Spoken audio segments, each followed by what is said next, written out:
Good morning all. അപ്പോൾ നമ്മുടെ ഒന്നാമത്തെ മൊഡ്യൂളിൻ്റെ സെക്ഷൻ നമ്മൾ പഠിച്ചു കഴിഞ്ഞായിരുന്നു. ഇന്നിപ്പോൾ നമ്മൾ പോകുന്നത് രണ്ടാമത്തെ മൊഡ്യൂളിലോട്ടാണ്. അപ്പോൾ രണ്ടാമത്തെ മൊഡ്യൂളിലോട്ട് നമുക്ക് പോവാം.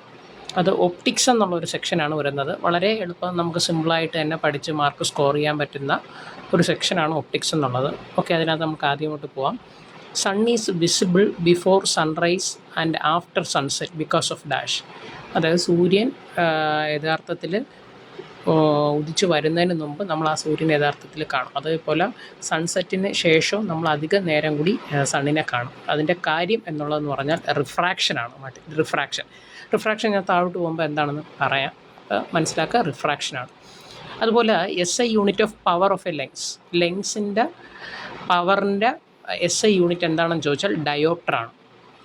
അതുപോലെ സാധാരണ ഇലക്ട്രിക് കറണ്ടിൻ്റെ പവറിൻ്റെ യൂണിറ്റ് എന്താണെന്ന് ചോദിച്ചാൽ വാട്ടാണ്. അത് രണ്ടും മിസ്റ്റേക്ക് ആയി പോകരുത്. ഇത് SI unit of power of a ലെൻസിൻ്റെ SI യൂണിറ്റ് ഡയോപ്റ്ററാണ്. D എന്നുള്ള അക്ഷരം വെച്ചാണ് നമ്മൾ സൂചിപ്പിക്കുന്നത്. Okay, name the principle behind the phenomena of mirage എന്താണെന്ന് നമ്മൾ താഴോട്ട് പോകുമ്പോൾ കാണും. മിറാഷ് എന്നുള്ളതെന്ന് പറഞ്ഞാൽ, അല്ലെങ്കിൽ ഞാൻ ജസ്റ്റ് ഇപ്പോൾ തന്നെ കാണിച്ചു തരാം മിറാഷ് എന്താണെന്ന്. നിങ്ങൾ നമ്മൾ സാധാരണ രീതിയിൽ മരുഭൂമിയിലൂടെയൊക്കെ നടക്കുമ്പോഴോ അല്ലെങ്കിൽ നമ്മൾ ചൂടുള്ള ഒരു സ്ഥലത്ത് നമ്മൾ ഹൈവേയിൽ കൂടിയൊക്കെ പോകുമ്പോൾ നമ്മൾ റോഡിൻ്റെ ദൂരെ വെള്ളം ഉള്ളതായിട്ട് തോന്നും. പക്ഷേ അടുത്ത് വരുമ്പോൾ അത് വെള്ളം കാണത്തില്ല. അതുപോലെ നമ്മുടെ മരുഭൂമിയിൽ നമ്മളൊരാൾ ഇങ്ങനെ നടന്നു പോകണമെന്ന് വിചാരിക്കുക. ദൂരെ ഉള്ള ഒരു ഒബ്ജക്റ്റിനെ കണ്ടാൽ അദ്ദേഹം അതിൻ്റെ റിഫ്ലക്ഷൻ താഴെ ഉള്ളതുപോലെ നമുക്കത് ഫീൽ ചെയ്യും. അതിനെ വിളിക്കുന്ന പേരാണ് മിറാഷ്. അപ്പോൾ ഈ മിറാഷിൻ്റെയൊക്കെ കാരണം, അതേപോലെ ഡയമണ്ടിൻ്റെ തിളക്കം, brilliance of diamond, optical fibre, ഇത് ഒപ്റ്റിക്കൽ ഫൈബറാണ്. ഒപ്റ്റിക്കൽ ഫൈബറിൽ കൂടി ലൈറ്റ് പോകുന്നതിൻ്റെയൊക്കെ കാരണം ആരാണെന്ന് ചോദിച്ചാൽ ഇതാണ് അതിൻ്റെ answer. Total internal reflection, TIR നമ്മൾ പറയും. TIR ടോട്ടൽ ഇൻറ്റേർണൽ റിഫ്ലക്ഷനാണ് അതിൻ്റെ ആൻസറായിട്ട് വരുന്നത്. ഓക്കെ, അപ്പം നമുക്ക് അടുത്ത ക്വസ്റ്റ്യനിലോട്ട് പോവാം. അടുത്ത ക്വസ്റ്റ്യൻ ഇതാണ്. ടോട്ടൽ ഇൻറ്റേർണൽ റിഫ്ലക്ഷൻ പറഞ്ഞ് the apparent shift in the position of sunrise and sunset. അത് ആദ്യമേ പറഞ്ഞു റിഫ്രാക്ഷനാണെന്ന്. അതുപോലെ ഈ സ്റ്റാറുകളുടെ തിളക്കത്തിൻ്റെ കാര്യം, ടിംഗ്ലിംഗ് ഓഫ് സ്റ്റാർ, അതിൻ്റെ റീസൺ റിഫ്രാക്ഷനാണ്. പിന്നെ ചോദിച്ചിട്ടുള്ളതാണ് റെസിപ്രോക്കൽ ഓഫ് ഫോക്കൽ ലെങ്തിനെ നമ്മൾ തിരിച്ചെഴുതിയാൽ എന്ത് വിളിക്കും? അതിനെ വിളിക്കുന്ന പേരാണ് പവർ ഓഫ് എ ലെൻസ് എന്ന് വിളിക്കും. ഇത്തരം ക്വസ്റ്റ്യൻസാണ് കഴിഞ്ഞ 3-4 വർഷമായിട്ട് പ്രീവിയസ് ഇയർ ചോദിച്ചിട്ടുള്ള ചോദ്യം 1 മാർക്കിൻ്റെ. നമുക്കിനി 3 മാർക്കിൻ്റെ സെക്ഷനിലോട്ട് പോവാം. എന്താണ് റിഫ്ലക്ഷൻ എന്നുള്ളത്? നമ്മളൊരു കണ്ണാടി, ഇവിടെ ഒരു കണ്ണാടി എടുത്തിട്ടുണ്ട്. കണ്ണാടീൻ്റെ താഴെ വശം കാണിക്കുന്ന ഡാഷ് ഇട്ട് കാണിക്കുന്ന ഒരു സ്മൂത്ത് സർഫസ് അല്ല. അപ്പോൾ മുകളിലുള്ള സർഫസാണ് സ്മൂത്ത് സർഫസ്. ഈ സർഫസിൽ ഇങ്ങനെ ലൈറ്റ് വന്ന് വീണ് കഴിഞ്ഞാൽ അത് അതേ മീഡിയത്തിൽ തന്നെ തിരിച്ച് റിഫ്ലക്റ്റ് ചെയ്ത് പോകും. സെയിം മീഡിയത്തിൽ തന്നെ റിഫ്ലക്റ്റ് ചെയ്ത് പോയാൽ നമ്മൾ വിളിക്കുന്ന പേരാണ് റിഫ്ലക്ഷൻ എന്ന് പറയും. അപ്പോൾ bouncing back of light in the same medium. ഒരു ബോൾ കുതിക്കുന്നത് പോലെ ലൈറ്റ് വന്ന് വീണാൽ അതേ മീഡിയത്തിൽ തന്നെ കുതിച്ചു പോവുകയാണെങ്കിൽ നമ്മൾ വിളിക്കുന്ന പേരാണ് റിഫ്ലക്ഷൻ എന്ന് പറയും. The bouncing back of light in the same medium. Okay, ഇനി അവിടെ ലോസ് ഓഫ് റിഫ്ലക്ഷൻ എന്താണ്? നമ്മൾ 2 ലോസ് നമുക്കറിയണം. ഇവിടെ ഇതിനെ നമ്മൾ വിളിക്കുന്ന പേരാണ് ഇൻസിഡൻറ്റ് റേ. വന്ന് വീഴുന്ന റേനെ ഇൻസിഡൻറ്റ് റേ എന്നും. ഇവിടെ നിന്ന് ഒരു 90 ഡിഗ്രി വരച്ചാൽ അതിനെ വിളിക്കുന്ന പേരാണ് നോർമൽ. അപ്പോൾ അവിടെ ഒരു ആംഗിൾ കാണാൻ നിങ്ങൾക്ക് I എന്നുള്ളൊരു ആംഗിളിനെ വിളിക്കുന്ന പേര് ആംഗിൾ ഓഫ് ഇൻസിഡൻസ് എന്നാണ്. അതുപോലെ ഈ നോർമലും ഇതാണ് റിഫ്ലക്റ്റഡ് റേ. ഈ റിഫ്ലക്റ്റഡ് റേ മേക്ക് ചെയ്ത ഒരു ആംഗിളുണ്ട്, അതിനെ നമ്മൾ വിളിക്കുന്ന പേരാണ് ആറിനെ വിളിക്കുന്ന പേര് ആംഗിൾ ഓഫ് റിഫ്രാക്ഷൻ എന്നാണ് വിളിക്കുന്നത്. Angle of refraction. അപ്പോൾ ആ 2 ആൻസറും തുല്യമായിരിക്കും. Angle of incidence equal to angle of reflection ആയിരിക്കും. ഇനി രണ്ടാമത്തതാണ് ഈ പറഞ്ഞ ഇൻസിഡൻറ്റ് റേ അതുപോലെ റിഫ്ലക്റ്റഡ് റേ, നോർമൽ, ഇവയെല്ലാം ഒരേ പ്ലെയിനിലായിരിക്കും. അപ്പോൾ incident ray, reflected ray, normal lies on the same plane. ഇനി നമ്മൾ അടുത്ത പഠിക്കുന്നതാണ് എന്താണ് സ്പെറിക്കൽ അബ്രേഷൻ. അത് ഞാൻ നിങ്ങൾക്ക് ഈ ഒരു പടത്തിൽ കൂടി വ്യക്തമാണ്. ഇതൊരു ലെൻസാണ്. നമ്മൾ ഇങ്ങനത്തെ ലെൻസുകളെ നമ്മൾ വിളിക്കുന്ന പേരാണ് കോൺവെക്സ് ലെൻസ് എന്ന് വിളിക്കുന്നത്. ഇങ്ങനത്തെ ലെൻസുകളെ കോൺവെക്സ് ലെൻസ് എന്നാണ് വിളിക്കുന്നത്. അപ്പോൾ സ്പെറിക്കൽ അബ്രേഷൻ ഞാൻ ഈ ഒരു പിക്ചർ കാണിക്കുമ്പോൾ നിങ്ങൾക്ക് അത് വ്യക്തമാവും. സ്പെറിക്കൽ അബ്രേഷൻ സാധാരണ ലൈറ്റ് ഇങ്ങനെ ഈ ലെൻസുകളിൽ വന്ന് വീണാൽ ഒരു പ്രത്യേക സ്ഥലത്താണ് അത് ഫോക്കസ് ചെയ്ത് വീഴേണ്ടത്. കണ്ടല്ലോ, ഈ ഒരു പോയിന്റിലാണ് അത് ഫോക്കസ് ചെയ്ത് വീഴേണ്ടത്. അതിനെ നമ്മൾ വിളിക്കുന്ന പേരാണ് ഫോക്കസ് എന്ന് വിളിക്കും.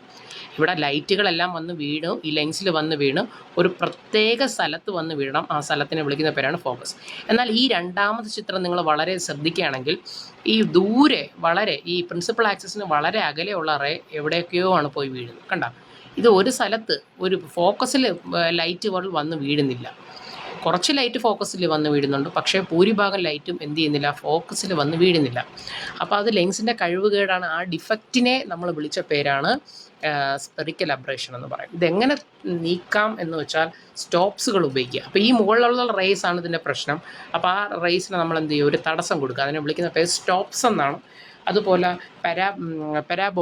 പരാബോളിക് മിറേഴ്സ് ഉപയോഗിച്ചാൽ നമുക്ക് എന്ത് ചെയ്യാൻ പറ്റും, ഈ സ്പെറിക്കൽ അബ്രേഷൻ റെഡ്യൂസ് ചെയ്യിപ്പിക്കാൻ പറ്റും. ഓക്കെ, അപ്പോൾ അതാണ് ഇവിടെ പറഞ്ഞിരിക്കുന്ന പോയിന്റ്. നിങ്ങൾക്കത് വായിച്ച് നോക്കിയാൽ വ്യക്തമാവും. What is spherical aberration. പരീക്ഷയ്ക്ക് നിരന്തരമായിട്ട് വന്നൊരു ചോദ്യമാണ്, നിങ്ങൾ കോൺസെൻട്രേറ്റ് ചെയ്ത് പഠിക്കുക. ഇന്നബിലിറ്റി ഓഫ് എ ലെൻസ് എന്ന് പറഞ്ഞാൽ ലെൻസിൻ്റെ കഴിവുകേടാണ് ടു ഫോക്കസ് മാർജിനൽ, ദൂരെയുള്ള റേനെ മാർജിനൽ റേ എന്നും അടുത്തുള്ള റേനെ പാരാക്സിയൽ റേ എന്നാണ് വിളിക്കുന്നത്. അപ്പോൾ focus marginal ray and paraxial ray to focus of a lens. Marginal റേയും പാരാക്സിയൽ റേയും ഫോക്കസിൽ വീഴാത്ത ലെൻസിൻ്റെ കഴിവുകേടിനെ പറഞ്ഞ പേരാണ് സ്പെറിക്കൽ അബ്രേഷൻ. ഓക്കെ, അതിൻ്റെ പ്രത്യാഘാതം എന്നുള്ളതെന്ന് പറഞ്ഞാൽ ഇമേജ് ബ്ലറായി പോകും, ക്ലാരിറ്റി ഉള്ള ഇമേജ് കിട്ടത്തില്ല. It can be reduced by stops ഉപയോഗിക്കാം. ഓക്കെ, ഇനി എന്താണ് ക്രൊമാറ്റിക് അബ്രേഷൻ എന്നുള്ളത്? അതും ഞാനിവിടെ ഒരു പിക്ചർ കാണിച്ചു തരാം, അപ്പോൾ നിങ്ങൾക്ക് വ്യക്തമാകും ക്രൊമാറ്റിക് അബ്രേഷൻ എന്താണ്. നിങ്ങൾക്കിവിടെ ലെൻസിൽ ഞാൻ ഇവിടെ ഒരു ലെൻസ് എടുത്തിട്ടുണ്ട്. പല കളർ ലൈറ്റാണ് ഇവിടെ ഉപയോഗിച്ചിട്ടുള്ളത്. ഒന്നാമത്തത് റെഡാണ്, രണ്ടാമത്തത് ഗ്രീനാണ്, പിന്നെ ബ്ലൂ ആണ്. അപ്പോൾ ഈ ലൈറ്റുകളെല്ലാം ഈ ലെൻസിൽ കടന്നതിന് ശേഷം റെഡ് എല്ലാം ഒരു സ്ഥലത്ത് മീറ്റ് ചെയ്യുന്നുണ്ട്, ഗ്രീൻ എല്ലാം വേറൊരു സ്ഥലത്ത് മീറ്റ് ചെയ്യുന്നുണ്ട്, ബ്ലൂ എല്ലാം വേറൊരു സ്ഥലത്ത് മീറ്റ് ചെയ്യുന്നുണ്ട്. സത്യം പറഞ്ഞാൽ ഈ ലൈറ്റുകളെല്ലാം ഒരേ പോയിന്റിലാണ് വന്ന് വീഴേണ്ടിയിരുന്നത്, അത് ഫോക്കസിലാണ്. അങ്ങനെ വീഴാതെ പല കളർ പല പോയിന്റുകളിൽ പോയി വീഴുന്ന ലെൻസിൻ്റെ കഴിവുകേടിനെ വിളിക്കുന്ന പേരാണ് ക്രൊമാറ്റിക് അബ്രേഷൻ. ഓക്കെ, അതാണ് ക്രൊമാറ്റിക് അബ്രേഷൻ എന്നുള്ളത്. ഇനി അതൊന്ന് വായിക്കുമ്പോൾ നിങ്ങൾക്ക് വ്യക്തമാകും വാട്ട് ഈസ് ക്രൊമാറ്റിക് അബ്രേഷൻ എന്നുള്ളത്. അപ്പോൾ വാട്ട് ഈസ് ക്രൊമാറ്റിക് അബ്രേഷൻ? കണ്ട, lens focus different colour, lens focus ചെയ്യുന്ന different colour at different position, പല പൊസിഷനിൽ എന്ത് ചെയ്യുന്നുണ്ട്, ഫോക്കസ് ചെയ്യിക്കുന്നുണ്ട്. ഓക്കെ, ഇറ്റ് കോസസ് അതിൻ്റെ പ്രത്യാഘാതം എന്നുള്ളതെന്ന് വെച്ചാൽ കളർ ബ്ലറിങ് ഇൻ ഇമേജസ്. എന്ത് ചെയ്യും, ഇമേജ് ബ്ലറായി പോകും. It can be reduced by achromatic lens. Achromatic ലെൻസുകൾ ഉപയോഗിച്ചാൽ നമുക്കത് എന്ത് ചെയ്യാം, അത് റെഡ്യൂസ് ചെയ്യിപ്പിക്കാൻ പറ്റും. അപ്പോൾ ഈ സ്പെറിക്കൽ അബ്രേഷൻ നിങ്ങൾ കോൺസെൻട്രേറ്റ് ചെയ്യണം, അതേപോലെ ക്രൊമാറ്റിക് അബ്രേഷൻ കോൺസെൻട്രേറ്റ് ചെയ്യുക. ഇനി ലെൻസിൻ്റെ പടം വരയ്ക്കാനുള്ളതാണ്. അപ്പോൾ ഡ്രോ ദി കോൺവെക്സ്. കണ്ട, ഇത് ഒരു 2 പടം വരയ്ക്കാൻ 7 മാർക്കിന് സുഖമായിട്ട് നമുക്ക് സ്കോർ ചെയ്യാൻ പറ്റുന്നൊരു മേഖലയാണ്. അപ്പോൾ ആ പടം വരയ്ക്കുന്ന കൃത്യമായിട്ട് നിങ്ങൾ വരച്ച് പഠിക്കണം. അപ്പോൾ ഇവിടെ ലെൻസ് ആദ്യത്തെ പടം ഇതാണ്. Draw the convex lens when an object is placed at ഇൻഫിനിറ്റിയിൽ വെക്കുമ്പോൾ ഇത് ഞാൻ പറഞ്ഞു കഴിഞ്ഞു, ഇതൊരു കോൺവെക്സ് ലെൻസാണ്. ഓക്കെ, അപ്പോൾ നിങ്ങൾ ആദ്യമേ അതിൻ്റെ ഫോക്കസ് മാർക്ക്, നിങ്ങൾക്ക് ഇഷ്ടമുള്ള ദൂരം, ഇതിനെ നമ്മൾ വിളിക്കുന്ന പേരാണ് ഒപ്റ്റിക് സെൻറ്റർ. ഈ ലെൻസിൻ്റെ സെൻറ്ററിനെ വിളിക്കുന്ന പേര് ഒപ്റ്റിക് സെൻറ്റർ. അവിടെ നിന്ന് ഒരു ഡിസ്റ്റൻസ് എടുക്കുക. ഇത് ഞാനിപ്പോൾ F1 എന്നാണ് മാർക്ക്, നിങ്ങൾ F1 എഴുതിയാൽ മതി. അതേ അകലം തന്നെ ഇങ്ങോട്ട് എടുക്കുക, അതിന് 2F എന്ന് വിളിക്കുക. ഈ സെൻറ്ററിൽ നിന്ന് ഈ എടുത്ത ദൂരം തന്നെ അത് ഇങ്ങോട്ട് എടുക്കുക, അതിനെ F എന്ന് വിളിക്കുക. അതേ ദൂരം തന്നെ ഇങ്ങോട്ട് എടുക്കുക, 2F. അത് നിങ്ങൾക്ക് ഇഷ്ടമുള്ള സെൻറ്റിമീറ്റർ എടുക്കുക. അപ്പോൾ വളരെ അകലെ നിന്ന് വരുന്ന റേ കൊണ്ടാണ് അത് ഇങ്ങനെ കാണിച്ചിട്ടുള്ളത്, പാരലായിട്ട് റേസ് കാണിച്ചിട്ടുള്ളത്. ഉണ്ടാ, ഈ റേ എല്ലാം എന്ത് ചെയ്യുമെന്ന് ചോദിച്ചാൽ ഈ ലെൻസിൽ കൂടി കടന്നു പോയതിന് ശേഷം ഒരു പോയിന്റിൽ വന്ന് വീഴുന്നതായിട്ട് കാണാം. അതിനെ വിളിക്കുന്ന പേരാണ് ഫോക്കസ് എന്ന് വിളിക്കും. അപ്പോൾ വളരെ ഇൻഫിനിറ്റിയിൽ നിന്ന് വരുന്ന റേസ് ഇമേജ് ഉണ്ടാക്കുന്നത് ഫോക്കസിലാണ്. അതൊക്കെയാണ്. അപ്പോൾ ഇങ്ങനെ ഈ റേസുകളെല്ലാം ഒരേ സ്ഥലത്ത് യഥാർത്ഥമായി കൂട്ടിമുട്ടുന്ന ഇമേജുകളെ നമ്മൾ വിളിക്കുന്ന പേരാണ് റിയൽ ഇൻവെർട്ടർ. റിയൽ ഇമേജ് എപ്പോഴും തലകീഴായിരിക്കും, ഇൻവെർട്ടറാണ്. എവിടെയാണ് ഫോക്കസിലാണ് ഇമേജ് ഉണ്ടാക്കിയത്, ഫോംഡ് അറ്റ് ഫോക്കസ്, വളരെ ചെറിയ ഇമേജാണ്, ഡിമിനിഷ്ഡാണ്. അപ്പോൾ ആദ്യത്തെ പടം വരയ്ക്കാൻ പഠിച്ചു. ഇനി രണ്ടാമത്തെ പടം ഇതാണ്. Draw the image formation of a convex ലെൻസിൻ്റെ ഇമേജ് വരയ്ക്കാനാണ് പറഞ്ഞത്. When an object is placed at beyond 2Fൻ്റെ അപ്പുറം. അപ്പോൾ നമ്മൾ ഇവിടെ ഒരു കോൺവെക്സ് ലെൻസ് വരച്ചിട്ടുണ്ട്, ഇതേപോലെ ഫോക്കസ് മാർക്ക് ചെയ്തിട്ടുണ്ട്, 2F മാർക്ക് ചെയ്തിട്ടുണ്ട്. അതുപോലെ ഇപ്പുറത്തും F മാർക്ക് ചെയ്തിട്ടുണ്ട്, ഇവിടെ 2F മാർക്ക് ചെയ്തിട്ടുണ്ട്. കണ്ടായിരുന്നല്ലോ. ഇനി 2Fൻ്റെ അപ്പുറം എന്ന് പറഞ്ഞാൽ ബിയോണ്ട് എന്ന് പറഞ്ഞാൽ ഇവിടെയാണ്. ഇവിടെയാണ് നമ്മൾ ഒബ്ജക്റ്റ് വെച്ചിട്ടുള്ളത്. ഇനി 2 റേസ് നിങ്ങൾ വരയ്ക്കാൻ പഠിക്കണം. ഇത് പ്രിൻസിപ്പൽ ആക്സിസ് ആണ്. ഈ വരയ്ക്കുന്ന വര പ്രിൻസിപ്പൽ ആക്സിസ്. അതിന് പാരലായിട്ട് പോകണം, സമാന്തരമായിട്ട് പോകണം റേ. റിഫ്രാക്ഷൻ ശേഷം ഫോക്കസിൽ കൂടെ കടന്നു പോകും. ഫോക്കസിൽ കൂടി ഇങ്ങനെ പോയ റേ ഫോക്കസിൽ കൂടി കടന്നു പോയി. രണ്ടാമത്തെ റേ ഒപ്റ്റിക് സെൻറ്ററിൽ കൂടി പോണ റേ ഒരു ഡീവിയേഷനും ഇല്ലാതെ നേരെ തന്നെ അങ്ങനെ പോകും. അപ്പോൾ ഈ 2 റേയും കൂട്ടിമുട്ടിയത് ഇവിടെയാണ്. അപ്പോൾ ഇവിടെയാണ് ഇമേജ് ഉണ്ടാകുന്നത്. ഇതാണ് ഒബ്ജക്റ്റ്, ഇതാണ് ഇമേജ്. ക്ലിയർ ആണല്ലോ.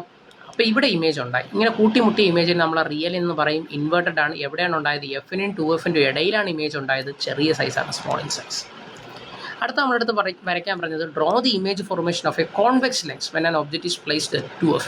2Fൽ വെക്കുകയാണെങ്കിൽ നിങ്ങൾക്ക് ഇമേജ് ഇവിടെ കിട്ടും. പഴയ പോലെ കോൺവെക്സ് ലെൻസ് വരച്ചു, ഒപ്റ്റിക് സെൻറ്റർ മാർക്ക് ചെയ്ത്, F മാർക്ക് ചെയ്ത്, 2F മാർക്ക് ചെയ്ത്, ഇതേപോലെ ഇപ്പുറത്തും F മാർക്ക് ചെയ്ത്, ഇപ്പുറത്തും 2F മാർക്ക് ചെയ്ത് 2Fൽ ഒരു ഒബ്ജക്റ്റിനെ കൊണ്ടുവച്ച് പ്രിൻസിപ്പൽ ആക്സിസിന് പാരലായിട്ട് പോണറേ റിഫ്രാക്ഷൻ ശേഷം ഫോക്കസിൽ കൂടി കടന്നുപോയി.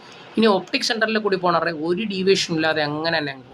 ഈ രണ്ട് റേയും കൂട്ടിമുട്ടുന്നത് 2Fലാണ്. അപ്പോൾ നമ്മൾ ഒരു കാര്യം മനസ്സിലാക്കുക, 2Fൽ ഒബ്ജക്റ്റ് വെച്ചാൽ 2Fലാണ് ഇമേജ് കിട്ടുന്നത്, 2Fൽ ഒബ്ജക്റ്റ് വെച്ചാൽ 2Fൽ ഇമേജ് കിട്ടുന്നു. അത് കൂട്ടിമുട്ടിയത് നമ്മൾ പറയും റിയൽ ആണ്, ഇൻവേർട്ടഡ് ആണ്. 2Fൽ ഇമേജ് ഉണ്ടായി. ഒബ്ജക്റ്റിൻ്റെ സൈസും കണ്ട, ഇതിൻ്റെ സൈസും സെയിം ആണ്. Size of the object is equal to size of the image. Size of the object is equal to size of the image എന്ന് പറയും. ഓക്കെ ആണല്ലോ. അടുത്ത നമുക്ക് ക്വസ്റ്റ്യനിലോട്ട് പോവാം. Draw the image formation of a convex lens. Convex lens ആണ് നിങ്ങളുടെ അടുത്ത് വരയ്ക്കാൻ പറഞ്ഞത്. When an object is placed at F and 2F. എഫിൻ്റെയും 2Fൻ്റെയും ഇടയിലാണ് നിങ്ങളുടെ അടുത്ത് ഒബ്ജക്റ്റ് വയ്ക്കാൻ പറഞ്ഞത്. അപ്പോൾ അതിനുവേണ്ടി പഴയ പോലെ നിങ്ങൾ എന്ത് ചെയ്യണമെന്ന് ചോദിച്ചാൽ ഒരു കോൺവെക്സ് ലെൻസ് എടുക്കണം. കോൺവെക്സ് ലെൻസിൻ്റെ ഒപ്റ്റിക് സെൻറ്റർ മാർക്ക് ചെയ്യണം.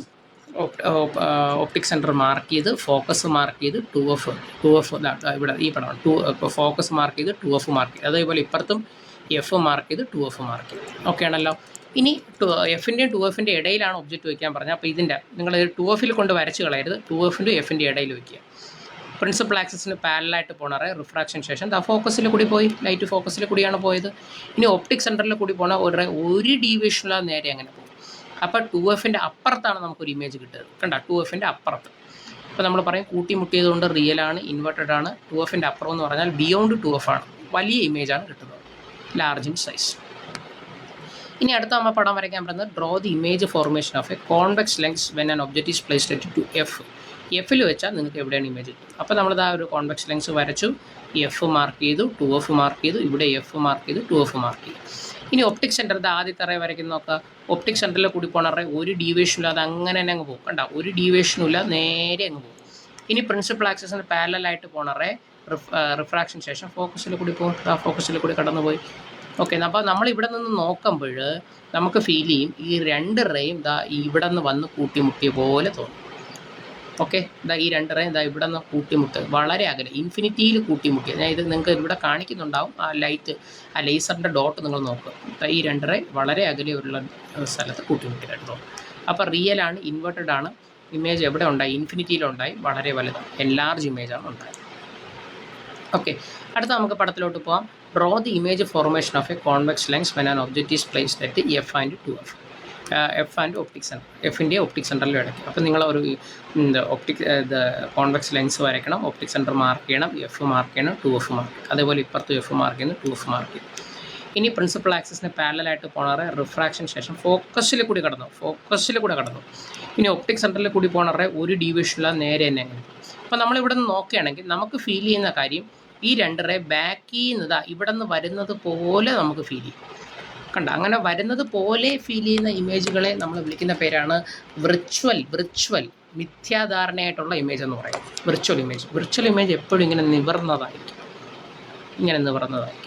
അപ്പോൾ നമ്മൾ പറയും വിർച്വലാണ്, ഇറക്റ്റാണ്, എൻലാർജ്, വളരെ വലിയ ഇമേജാണ്. Image is formed in front of lens. ലെൻസിൻ്റെ ഫ്രണ്ടിൽ തന്നെയാണ്, ഒബ്ജക്റ്റ് എവിടെയാണോ അതിൻ്റെ ഫ്രണ്ടിൽ തന്നെയാണ് നമുക്ക് എന്ത് കിട്ടിയത്? ഇമേജ് കിട്ടിയത്. ഈ പടം നിങ്ങൾ കൃത്യമായിട്ട് പഠിക്കുക.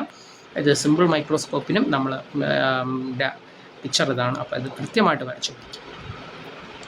ഇത് 10ാമത്തെ ക്വസ്റ്റ്യനിലോട്ട് പോകാം. അവിടെ നമുക്ക് പറഞ്ഞത് കോൺകേവ് ലെൻസ് വരയ്ക്കാനാണ്. കോൺകേവ് ലെൻസ് ഒബ്ജക്റ്റിനെ എവിടെ എടുക്കാൻ? ഇൻഫിനിറ്റിയിൽ. അപ്പോൾ ഇതാണ് ഒരു കോൺകേവ് ലെൻസ് വരച്ച് പഠിക്കണം. ഒപ്റ്റിക് സെൻറ്റർ മാർക്ക് ചെയ്ത് F മാർക്ക് ചെയ്ത് 2F മാർക്ക് ചെയ്ത് കണ്ട. പ്രിൻസിപ്പൽ ആക്സിസ് വളരെ അകലേന്ന് വരുന്ന റേ റിഫ്രാക്ഷൻ ശേഷം ഇങ്ങനെ ദൂരോട്ട് പോകാൻ തുടങ്ങും. ഇങ്ങനെ വരുന്ന റേ രണ്ട് ഇവിടെ തട്ടി ദൂരോട്ട് പോകാൻ തുടങ്ങും. അപ്പോൾ നമ്മളിവിടെ നിന്ന് നോക്കുകയാണെങ്കിൽ നമുക്ക് ഫീൽ ചെയ്യുന്ന കാര്യം ഈ രണ്ട് റേ ഇങ്ങനെ ബാക്കിൽ നിന്ന് വരുന്നത് പോലെ ഫീൽ ചെയ്യും. അപ്പോൾ ഇവിടെ നിന്ന് വരുന്നത് പോലെ, അപ്പം നമുക്ക് തോന്നും ഇവിടെയാണ് അതിൻ്റെ ഇമേജ്, ഇവിടുത്തെ ഒബ്ജക്റ്റിൻ്റെ ഇമേജ് ഇവിടെ കിട്ടിയത് പോലെ തോന്നുന്നതുകൊണ്ട് നമ്മൾ പറയും വിർച്വലാണ്, ഇറക്റ്റാണ്, വളരെ ചെറുതാണ്. കണ്ട, ചെറിയ സൈസിലാണ് ഇമേജ് കിട്ടിയത്. എവിടെ കിട്ടി? Fലാണ് കിട്ടിയത്. ഇൻഫിനിറ്റിയിലെ ഒബ്ജക്റ്റിനെ വെച്ചാൽ നമുക്ക് എപ്പോഴും ഏത് കേസിലായാലും നമുക്ക് ഫോക്കസിലാണ് ഇമേജ് കിട്ടുന്നത്. അതൊന്ന് ആലോചിക്കുക. ഇനി രണ്ടാമത്തെ കേസ് ഇതാണ്. Draw the image formation of A concave lens when an object is placed in front of lens. അപ്പം ഇത് കോൺകേവ് ലെൻസ് ഒബ്ജക്റ്റിനെ നിങ്ങൾക്ക് എവിടെ വേണമെങ്കിലും വയ്ക്കാം. അപ്പം ഞാൻ ഇവിടെ F 2Fൻ്റെ ഇടയ്ക്കാണ് വെച്ചിട്ട്, Fൻ്റെയും 2Fൻ്റെ ഇടയിൽ ഇവിടെ എവിടെ വെച്ചാലും ഇവിടെ ഇങ്ങനെ ഇമേജ് കിട്ടാൻ പോകണം. അപ്പോൾ എഫിന് ടു എഫിൻ്റെ ഇടയിൽ ഒബ്ജക്റ്റ് വെച്ചാൽ അത് ഒപ്റ്റിക് സെൻറ്ററിൽ പോൺ അറേ ഒരു ഡീവിയേഷനുള്ള നേരെ തന്നെ അങ്ങ് ഡീവിയേഷനുള്ള നേരെ അങ്ങ് കണ്ടോ. ഇനി പ്രിൻസിപ്പൽ ആക്സിസിൻ്റെ പാരലായിട്ട് പോണ അറേ റിഫ്രാക്ഷൻ ഇങ്ങനെ ദൂരോട്ട് പോകും. അപ്പോൾ നമ്മൾ ഈ റേനെ ബാക്കിലോട്ട് എക്സ്റ്റെൻഡ് ചെയ്താൽ ഈ രണ്ട് റേയും കൂട്ടുമുട്ടുന്നത് ഇവിടെയാണ്. അപ്പോൾ നമ്മൾ പറയും ഈ വസ്തുവിൻ്റെ ഇമേജ് ഇവിടെ കിട്ടിയെന്ന് പറയും. അത് തോന്നലല്ലേ. അപ്പോൾ നമ്മൾ പറയും വിർച്വലാണ്, ഇറക്റ്റാണ്, വളരെ ചെറുതാണ്. കണ്ടോ, ഒബ്ജക്റ്റിനെക്കാട്ടിയും വളരെ ചെറുതാണ് ഇമേജിൻ്റെ സൈസ്, സ്മോൾ ഇൻ സൈസ്. എവിടെയാണ് ഇമേജ് കിട്ടിയത്? ഫോക്കസിനും ഒപ്റ്റിക് സെൻറ്ററിനും ഇടയ്ക്കാണ്, between F and optic centre എന്ന് പറയും. ഓക്കെ, ഇനി അടുത്ത എന്താണ്? റിഫ്രാക്ഷൻ എന്നുള്ളതാണ് പറയാൻ പോകുന്നത്. റിഫ്രാക്ഷൻ, അതേപോലെ റിഫ്രാക്ഷൻ്റെ ലോസ് എന്താണെന്ന് നമ്മൾ പറയാൻ പോകുന്നത്. റിഫ്രാക്ഷൻ നമ്മൾ നിത്യജീവിതത്തിൽ കാണാറുള്ള കേസാണ്. ഞാൻ ഇവിടെ ഒരു എക്സാമ്പിൾ കാണിക്കുമ്പോൾ നിങ്ങൾക്ക് മനസ്സിലാവും. നമ്മൾ ചെറുതായിരിക്കുമ്പോൾ ഇതേപോലെ ഗ്ലാസ്സിൽ പെൻസിലൊക്കെ ഇട്ട് വെച്ചിട്ടുണ്ടല്ലേ. അപ്പോൾ നമുക്ക് ഈ പെൻസിൽ നമ്മൾ നോക്കുമ്പോൾ ഇങ്ങനെ ഒടിവുള്ളതുപോലെ നമുക്ക് ഫീൽ ചെയ്യാം. ഒടിവുള്ളത് കണ്ടോ, ഇങ്ങനെ നേരെ പോവേണ്ടിയിരുന്ന പെൻസിലാണ്, പക്ഷേ നമ്മൾ അത് ദൂരെ നോക്കുമ്പോൾ ജസ്റ്റ് ഇങ്ങനെ ഒടിവുള്ളതുപോലെ ഫീൽ ചെയ്യും. അതിൻ്റെ കാര്യം എന്താണെന്ന് ചോദിച്ചാൽ റിഫ്രാക്ഷനാണ് അതിൻ്റെ കാര്യം. അപ്പോൾ ലൈറ്റ് ഒരു മീഡിയത്തിൽ നിന്ന് കണ്ട, ഇവിടെ എയറാണ്, നിങ്ങൾക്ക് ഇവിടെ നോക്കാം എയറാണ്, മുകളിലെല്ലാം എയറാണ്, താഴെ വെള്ളമാണ്. അപ്പോൾ മീഡിയം മാറുമ്പോൾ ലൈറ്റ് എന്ത് ചെയ്യുമെന്ന് ചോദിച്ചാൽ ബെൻഡ് ചെയ്യും. ഓക്കെ, മീഡിയം മാറുമ്പോൾ ലൈറ്റ് നേരെ പോകേണ്ടിയിരുന്ന ലൈറ്റ് ബെൻഡ് ചെയ്തതായിട്ട് നമുക്ക് ഫീൽ ചെയ്യും. അതിനെ നമ്മൾ വിളിച്ച പേരാണ് റിഫ്രാക്ഷൻ എന്ന് വിളിക്കും. ഇവിടെ നിങ്ങൾക്ക് വ്യക്തമായിട്ട് കാണാം വാട്ട് ഈസ് റിഫ്രാക്ഷൻ എന്നുള്ളത്. It is a bending of light ray from one medium to another medium. It is a bending of light ray from one medium to another medium. ഇവിടെ നിങ്ങൾ കാണിച്ചിട്ടുണ്ട്, ഒരു ഗ്ലാസ് ആണ് ഇവിടുത്തെ ഇൻ്റർഫേസ് വരച്ചിട്ടുള്ളത്. ഇത് glass മുകളിൽ air ആണെന്ന് വിചാരിക്കുക. അപ്പോൾ ലൈറ്റ് ഇവിടെ നിന്ന് വരുന്നതെന്ന് വിചാരിക്കുക. ഇങ്ങനെ രണ്ട് മീഡിയം ഉണ്ടെങ്കിൽ കട്ടി കൂടിയ മീഡിയം എയർ ആണോ ഗ്ലാസ് ആണോ? കട്ടിയുള്ളത് ഗ്ലാസ്സിനാണ്, എയറിന് കട്ടി കുറവാണ്. അപ്പോൾ കട്ടി കൂടിയതിനെ മീഡിയം നമ്മൾ ഡെൻസർ മീഡിയം എന്നും കട്ടി കുറഞ്ഞ മീഡിയത്തിന് റെയറർ മീഡിയം എന്നാണ് വിളിക്കുന്നത്. ഓക്കെ, ഇപ്പം നിങ്ങൾ വാട്ടറും ഗ്ലാസ്, ഇവിടെ വാട്ടറാണെന്ന് ഇവിടെ ഗ്ലാസ് ആണെന്ന് എടുക്കുക. അപ്പോൾ വാട്ടറിന് കട്ടി കുറവാണ്. അപ്പോൾ നമ്മൾ പറയും റെയറർ മീഡിയം, ഇത് ഡെൻസർ മീഡിയം. ഇവിടെ എയറും ഇവിടെ വാട്ടറും ആയിരുന്നെങ്കിലോ എയറിനാണ് കട്ടി കുറവ്. അപ്പോൾ അത് റെയറർ മീഡിയം, വാട്ടർ എന്തായിരിക്കും? ഡെൻസർ മീഡിയം ആയിരിക്കും. അപ്പോൾ രണ്ട് മീഡിയങ്ങളെ കമ്പയർ ചെയ്തിട്ട് വേണം ഡെൻസർ ആണോ റെയറർ ആണോ എന്ന് നമ്മൾ പറയാം. അപ്പോൾ ലൈറ്റ് ഇവിടെ നിന്ന് ഇൻസിഡൻറ്റ് ഇവിടെ നിന്ന് വന്ന് വീടുന്ന റേനെ നമ്മൾ ഇൻസിഡൻറ്റ് റേ എന്ന് പറയും. ഇതിങ്ങനെ നേരെ പോകേണ്ടിയിരുന്ന റേ ആണ്, പക്ഷേ എന്ത് നടക്കുമെന്ന് ചോദിച്ചാൽ ഒരു ബെൻഡിങ് നടക്കും. ഒരു നോർമലിൻ്റെ അടുത്തോട്ട് ബെൻഡ് ചെയ്യാൻ തുടങ്ങും. നോർമൽ അത് ഏത് കേസിലാണ്? റെയർ മീഡിയത്തിൽ നിന്ന് ഡെൻസർ മീഡിയത്തിലോട്ട് ലൈറ്റ് വരുമ്പോൾ എന്ത് ചെയ്യും? നോർമലിൻ്റെ അടുത്തോട്ട് അടുക്കാൻ തുടങ്ങും. അതിനെ നമ്മൾ വിളിക്കുന്ന പേരാണ് റിഫ്രാക്ഷൻ. ഇനി തിരിച്ചാണെങ്കിലോ, ഡെൻസറിൽ നിന്ന് റെയറിലോട്ടാണെങ്കിൽ നോർമലി നകലും. ഇവിടെ നമ്മളിത് തിരിച്ച് പറയുന്നത് വിചാരിക്കുക, ഇത് ഡെൻസർ മീഡിയമാണ്, അത് റെയർ. അപ്പം നേരെ പോകേണ്ടിരുന്ന ലൈറ്റാണ്, ഇങ്ങനെ പോകേണ്ടിരുന്ന ലൈറ്റാണ്, പക്ഷേ എന്ത് ചെയ്യും? നോർമലിൽ നിന്ന് അകന്നു പോകാൻ തുടങ്ങും. അപ്പോൾ നമ്മൾ ഇങ്ങനെയും പറയാറുണ്ട്, when a ray coming from rarer medium to denser medium, the refracted ray bend towards the നോർമലിലോട്ട് അടുക്കും. When a ray coming from denser medium to rarer medium, the refracted ray bend away, ദൂരോട്ട് പോകും, bend away from the normal. Anyway നമുക്കിവിടെ ഒരു angle measure ചെയ്യാൻ പറ്റും, I എന്നുള്ളൊരു ആംഗിളും, ഇവിടെ ഒരു ആംഗിൾ മെഷർ ചെയ്യാൻ പറ്റും, ആർ എന്നുള്ളത്. ഐ എന്നുള്ളത് ആംഗിൾ ഓഫ് ഇൻസിഡൻസ് ആണ്, ആർ എന്നുള്ളത് ആംഗിൾ ഓഫ് റിഫ്രാക്ഷൻ. ഇതിനെ വിളിക്കുന്ന പേര് റിഫ്രാക്റ്റഡ് റേ എന്നാണ്, റിഫ്രാക്റ്റഡ് റേ. ഓക്കെ ആണല്ലോ. നേരത്തെ പറഞ്ഞ കണക്ക് ഐയും ആറും തുല്യമല്ല ഈ കേസിൽ. ഇവിടെ കൂടുതലും ഇവിടെ കുറവുമാണ്, മനസ്സിലായില്ലേ? ഇവിടെ ഐ കൂടുതലും ഇവിടെ കുറവുമാണ്. അപ്പോൾ ഐ ഈക്വൽ ടു ആറെന്ന് നമുക്ക് പറയാൻ പറ്റില്ല. മറിച്ച് നമ്മൾ മാത്സിൽ പഠിച്ചിട്ടുള്ള സൈൻ തീറ്റ, അതേപോലെ സൈൻ ഓഫ് ഈ ആംഗിൾ, അതേ ബൈ സൈൻ ഓഫ് ഈ ആംഗിൾ എടുത്തു കഴിഞ്ഞാൽ അവരുടെ റേഷ്യോ ഒരു കോൺസ്റ്റൻ്റ് ആയിരിക്കും. അതിനെ വിളിക്കുന്ന പേരാണ് Snell's law. Very very very very important. Okay, അപ്പം ഞാൻ പറയാം. ഒന്നാമത്തെ ഇതാണ്, the ratio of sine of angle of incidence to the sine of angle of refraction should be a constant. The ratio of sine of angle of incidence to the sine of angle of refraction should be a constant. ഈ കോൺസ്റ്റൻറ്റിൽ നിന്ന് വിളിക്കുന്ന പേര് refractive index of second medium with respect to first medium എന്നാണ്. അതായത് refractive ഇൻഡെക്സിനെ നമ്മൾ represent letter N എന്നുള്ളതാണ്. രണ്ടാമത്തെ മീഡിയം ആയതുകൊണ്ട് N2 ആണ്, ഒന്നാമത്തെ മീഡിയം ആയതുകൊണ്ട് N1 എന്ന് എഴുതണം. അപ്പോൾ sine I by sine R is equal to a constant, that is N2 by N1 എന്ന് എഴുതണം. രണ്ടാമത്തെ ലോ ഞാൻ ഇതിനകത്ത് എഴുതിയിട്ടില്ല. രണ്ടാമത്തെ ലോ ഇതാണ്, ഈ ഇൻസിഡൻറ്റ് റേയും റിഫ്രാക്റ്റഡ് റേയും നോർമലും ഒരേ പ്ലെയിനിലാണ്. അപ്പം എങ്ങനെ പറയാം? Incident ray, refracted ray, normal lies on the same plane. അതാണ് ലോസ് ഓഫ് റിഫ്രാക്ഷൻ. ഇനി ലെങ്സ് ഫോർമുല എന്താണെന്ന് ചോദിച്ചാൽ ഇതാണ്, കാണാതെ അറിഞ്ഞിരിക്കണം. 1/f is equal to 1/u minus 1/v. F എന്നുള്ളത് ഫോക്കൽ ലെങ്ത് ആണ്. എന്താണ് ഫോക്കൽ ലെങ്ത് ഞാൻ പറയാം. ബി എന്നുള്ളത് ഇമേജിൻ്റെ ഡിസ്റ്റൻസ് ആണ്, യു എന്നുള്ളത് ഒബ്ജക്റ്റിൻ്റെ ഡിസ്റ്റൻസ് ആണ്. അത് നമുക്ക് എന്താണെന്ന് മുകളിലോട്ട് നോക്കുമ്പോൾ മനസ്സിലാക്കാം. നിങ്ങൾ ഇവിടെ ഒരു ഒബ്ജക്റ്റിന് ഇതൊരു ലെൻസ് ആണെന്ന് വിചാരിക്കുക. ഈ ലെൻസിൻ്റെ ഒപ്റ്റിക് സെൻറ്റർ തൊട്ട് ഫോക്കസ് വരെയുള്ള ദൂരം, ഇതാണ് ഫോക്കസ് വരെയുള്ള ദൂരം. ആ അകലത്തിന് നിങ്ങൾ വിളിക്കുന്ന പേരാണ് ഫോക്കൽ ലെങ്ത്. അതാണ് എഫ് എന്ന് പറഞ്ഞില്ലേ, എഫ്. അപ്പോൾ ഒപ്റ്റിക് സെൻറ്റർ തൊട്ട് ഫോക്കസ് വരെയുള്ള ദൂരത്തിനെ നിങ്ങൾ ഫോക്കൽ ലെങ്ത് എന്ന് വിളിച്ചു. ഒബ്ജക്റ്റ്, ഈ ഒപ്റ്റിക് സെൻറ്റർ തൊട്ട് ഒബ്ജക്റ്റ് വരെയുള്ള ദൂരം കണ്ടോ, അതിനെ വിളിച്ച പേരാണ് ഒബ്ജക്റ്റ് ഡിസ്റ്റൻസ് എന്ന് വിളിക്കും. ഈ കേസിൽ ഇതാണ് ഒബ്ജക്റ്റ്. അപ്പോൾ യു ഇതാണ്. ലെഫ്റ്റിലോട്ട് ഇതൊരു സൈൻ കൺവെൻഷനൊക്കെ ഉണ്ട്, പ്രോബ്ലം ചെയ്യുമ്പോൾ നമുക്ക് അറിഞ്ഞിരിക്കണം. ലെഫ്റ്റിലോട്ട് മെഷർ ചെയ്താൽ എല്ലാം നെഗറ്റീവ് എടുക്കണം, റൈറ്റിലോട്ട് മെഷർ ചെയ്യുമ്പോൾ എല്ലാം പോസിറ്റീവ് എടുക്കണം. ഓക്കെ, മുകളിലോട്ട് മെഷർ ചെയ്യുമ്പോൾ പോസിറ്റീവാണ്, താഴോട്ട് മെഷർ ചെയ്യുമ്പോൾ നെഗറ്റീവ്. ഈ കേസിൽ ഒബ്ജക്റ്റിൻ്റെ ഹൈറ്റ് നോക്കിയാലേ ഒബ്ജക്റ്റ് മുകളിലോട്ടാണ് നിൽക്കുന്നത്, അപ്പോൾ അതിൻ്റെ പോസിറ്റീവായിട്ട് എടുക്കണം. ഇമേജിൻ്റെ ഹൈറ്റ് നോക്കിയാൽ താഴോട്ടാണ് നിൽക്കുന്നത്, അതുകൊണ്ട് അതിന് എന്തായിട്ട് എടുക്കണം, നെഗറ്റീവായിട്ട് എടുക്കണം. പ്രോബ്ലത്തിൽ നമുക്ക് ആവശ്യം. ഓക്കെ, അപ്പോൾ ഇത് എന്താണ്, ഫോക്കൽ ലെങ്ത് ആണിത്. ഈ ദൂരം ഇത് ഒബ്ജക്റ്റ് ഡിസ്റ്റൻസ് ആണ്, ഈ ദൂരം ഇമേജ് ഡിസ്റ്റൻസ് ആണ്. ഓക്കെ ആണല്ലോ, അതാണ്. അപ്പോൾ ലെങ്സ് ഇക്വേഷൻ എന്താണെന്ന് ചോദിച്ചാൽ 1/f = 1/v - 1/u. F focal length ആണ്. ഈ കേസിൽ നോക്കിയാൽ നമുക്ക് ഫോക്കസ് എന്നുള്ളത് അപ്പുറത്തെ സ്ഥലം, ഈ സൈഡിലാണ് ഫോക്കസ് വരുന്നത്, കണ്ടോ. അപ്പോൾ അത് നെഗറ്റീവാണ്. എഫിൻ്റെ ആൻസർ നെഗറ്റീവായിട്ട് എടുക്കണം പ്രോബ്ലത്തിൽ. ഒബ്ജക്റ്റ് ഇതാ ഇവിടെയാണ് നിൽക്കുന്നത്, അപ്പോൾ ഒബ്ജക്റ്റും ഇങ്ങോട്ടാണ്, ലെഫ്റ്റിലോട്ട് മെഷർ ചെയ്യുന്നുണ്ട്, അതും നെഗറ്റീവായിട്ട് എടുക്കണം. ഇമേജ് കിട്ടിയത് ഇവിടെയാണ്, അപ്പോൾ ലെഫ്റ്റിലോട്ടാണ് കിട്ടിയത്, അപ്പോൾ അതും നെഗറ്റീവായിട്ട് എടുക്കണം. ഓക്കെ ആണല്ലോ. അപ്പോൾ ഇതാണ് lengths formula. 1/f = 1/v - 1/u. ഇനി മാഗ്നിഫിക്കേഷൻ എന്താണെന്ന് അറിയാം. മാഗ്നിഫിക്കേഷൻ എന്നുള്ളത് height of the image divided by height of the object. ലെങ്സിൻ്റെ കേസിൽ v/u എന്ന് എടുത്താൽ മതി. HI എന്നുള്ളത് ഹൈറ്റ് ഓഫ് ദി ഇമേജ് ആണ്, HO എന്നുള്ളത് ഹൈറ്റ് ഓഫ് ദി ഒബ്ജക്റ്റ് ആണ്, v എന്നുള്ളത് ഇമേജ് ഡിസ്റ്റൻസ് ആണ്, u എന്നുള്ളത് ഒബ്ജക്റ്റ് ഡിസ്റ്റൻസ് ആണ്. ഓക്കെ, ഇനി നമ്മൾ അടുത്ത് പഠിക്കുന്നത് എന്താണ് പവർ ഓഫ് എ ലെങ്സ് എന്നുള്ളത്. നമ്മൾ പറഞ്ഞല്ലോ 1/f വിളിച്ച പേരാണ് power of a lens. Focal ലെങ്തിനെ തിരിച്ചെഴുതുന്നതിന് ഇംഗ്ലീഷിൽ പറയുന്ന പേരാണ് റെസിപ്രോക്കൽ എന്ന് വിളിക്കും, റെസിപ്രോക്കൽ. ഓക്കെ, ഇപ്പോൾ the reciprocal of focal length in മീറ്ററിലാക്കിയിട്ട് വേണം റെസിപ്രോക്കൽ എടുക്കാം. അതിനെ വിളിക്കുന്ന പേരാണ് പവർ. P = 1/f. പവറിൻ്റെ SI യൂണിറ്റ് ഡയോപ്റ്ററാണ്. നിങ്ങളൊരു കോൺവെക്സ് ലെങ്സ് എടുത്താൽ പവർ പോസിറ്റീവാണ്, കോൺകേവ് ലെങ്സ് എടുത്താൽ പവർ നെഗറ്റീവാണ്. ഓക്കെ, ഇനി ഇതെത്രയാണ് നമ്മൾ 3 മാർക്കിന് ഇത്രയും നാളായിട്ട് ചോദിച്ചിട്ടുള്ള ക്വസ്റ്റ്യൻസ്. ഇനി ഒരു 7 മാർക്കിൻ്റെ ക്വസ്റ്റ്യൻസിലോട്ട് നമുക്ക് പോവാം. ഇതാണ് describe the total internal reflection. Total internal ഞാൻ താഴോട്ട് പോകുമ്പോൾ പറയാം ടോട്ടൽ ഇൻറ്റേർണൽ റിഫ്ലക്ഷൻ എന്താണ്. ഓക്കെ, അപ്പോൾ നമുക്കതിൽ ഒരു പടം കാണിക്കുമ്പോൾ നിങ്ങൾക്ക് വ്യക്തമാവും ടോട്ടൽ ഇൻറ്റേർണൽ റിഫ്ലക്ഷൻ എന്താണ്. ഇതാ ഇവിടെ ഞാൻ പടം, ആദ്യത്തെ പിക്ചറിൽ ഈ ലൈറ്റ് ഒരു വെള്ളത്തിൻ്റെ അടിയിൽ വെച്ചിരിക്കണം. അത് നേരെ വിടുമ്പോൾ അത് ഒരു ഡീവിയേഷനില്ല, നേരെ തന്നെ പോകും. നോർമലായിട്ട് വിട്ടാൽ നേരെ പോകും. ഇനി ലൈറ്റിനെ കുറച്ച് ചരിക്കുന്നതെന്ന് വിചാരിക്കുക. ചരിച്ച് വിടുമ്പോൾ ഇതാ കണ്ട കുറഞ്ഞ് ചരിഞ്ഞു പോയി. ഇനി ആംഗിൾ കൂട്ടുന്നു വിചാരിക്കുക, റിഫ്രാക്ഷൻ കൂടി വരെയാണ്. ഇനി ആംഗിൾ കൂട്ടുന്നു വിചാരിക്കുക, റിഫ്രാക്ഷൻ കൂടി വരെയാണ്. ഇനി നോക്കിക്കേ, ഈ കുറച്ച് കഴിഞ്ഞപ്പോൾ ഈ ലൈറ്റെല്ലാം അതേ മീഡിയത്തിൽ തന്നെ റിഫ്ലക്റ്റ് ചെയ്തു വീണു. എല്ലാ ലൈറ്റും അതേ മീഡിയത്തിൽ തന്നെ റിഫ്ലക്റ്റ് ചെയ്തു വീണു.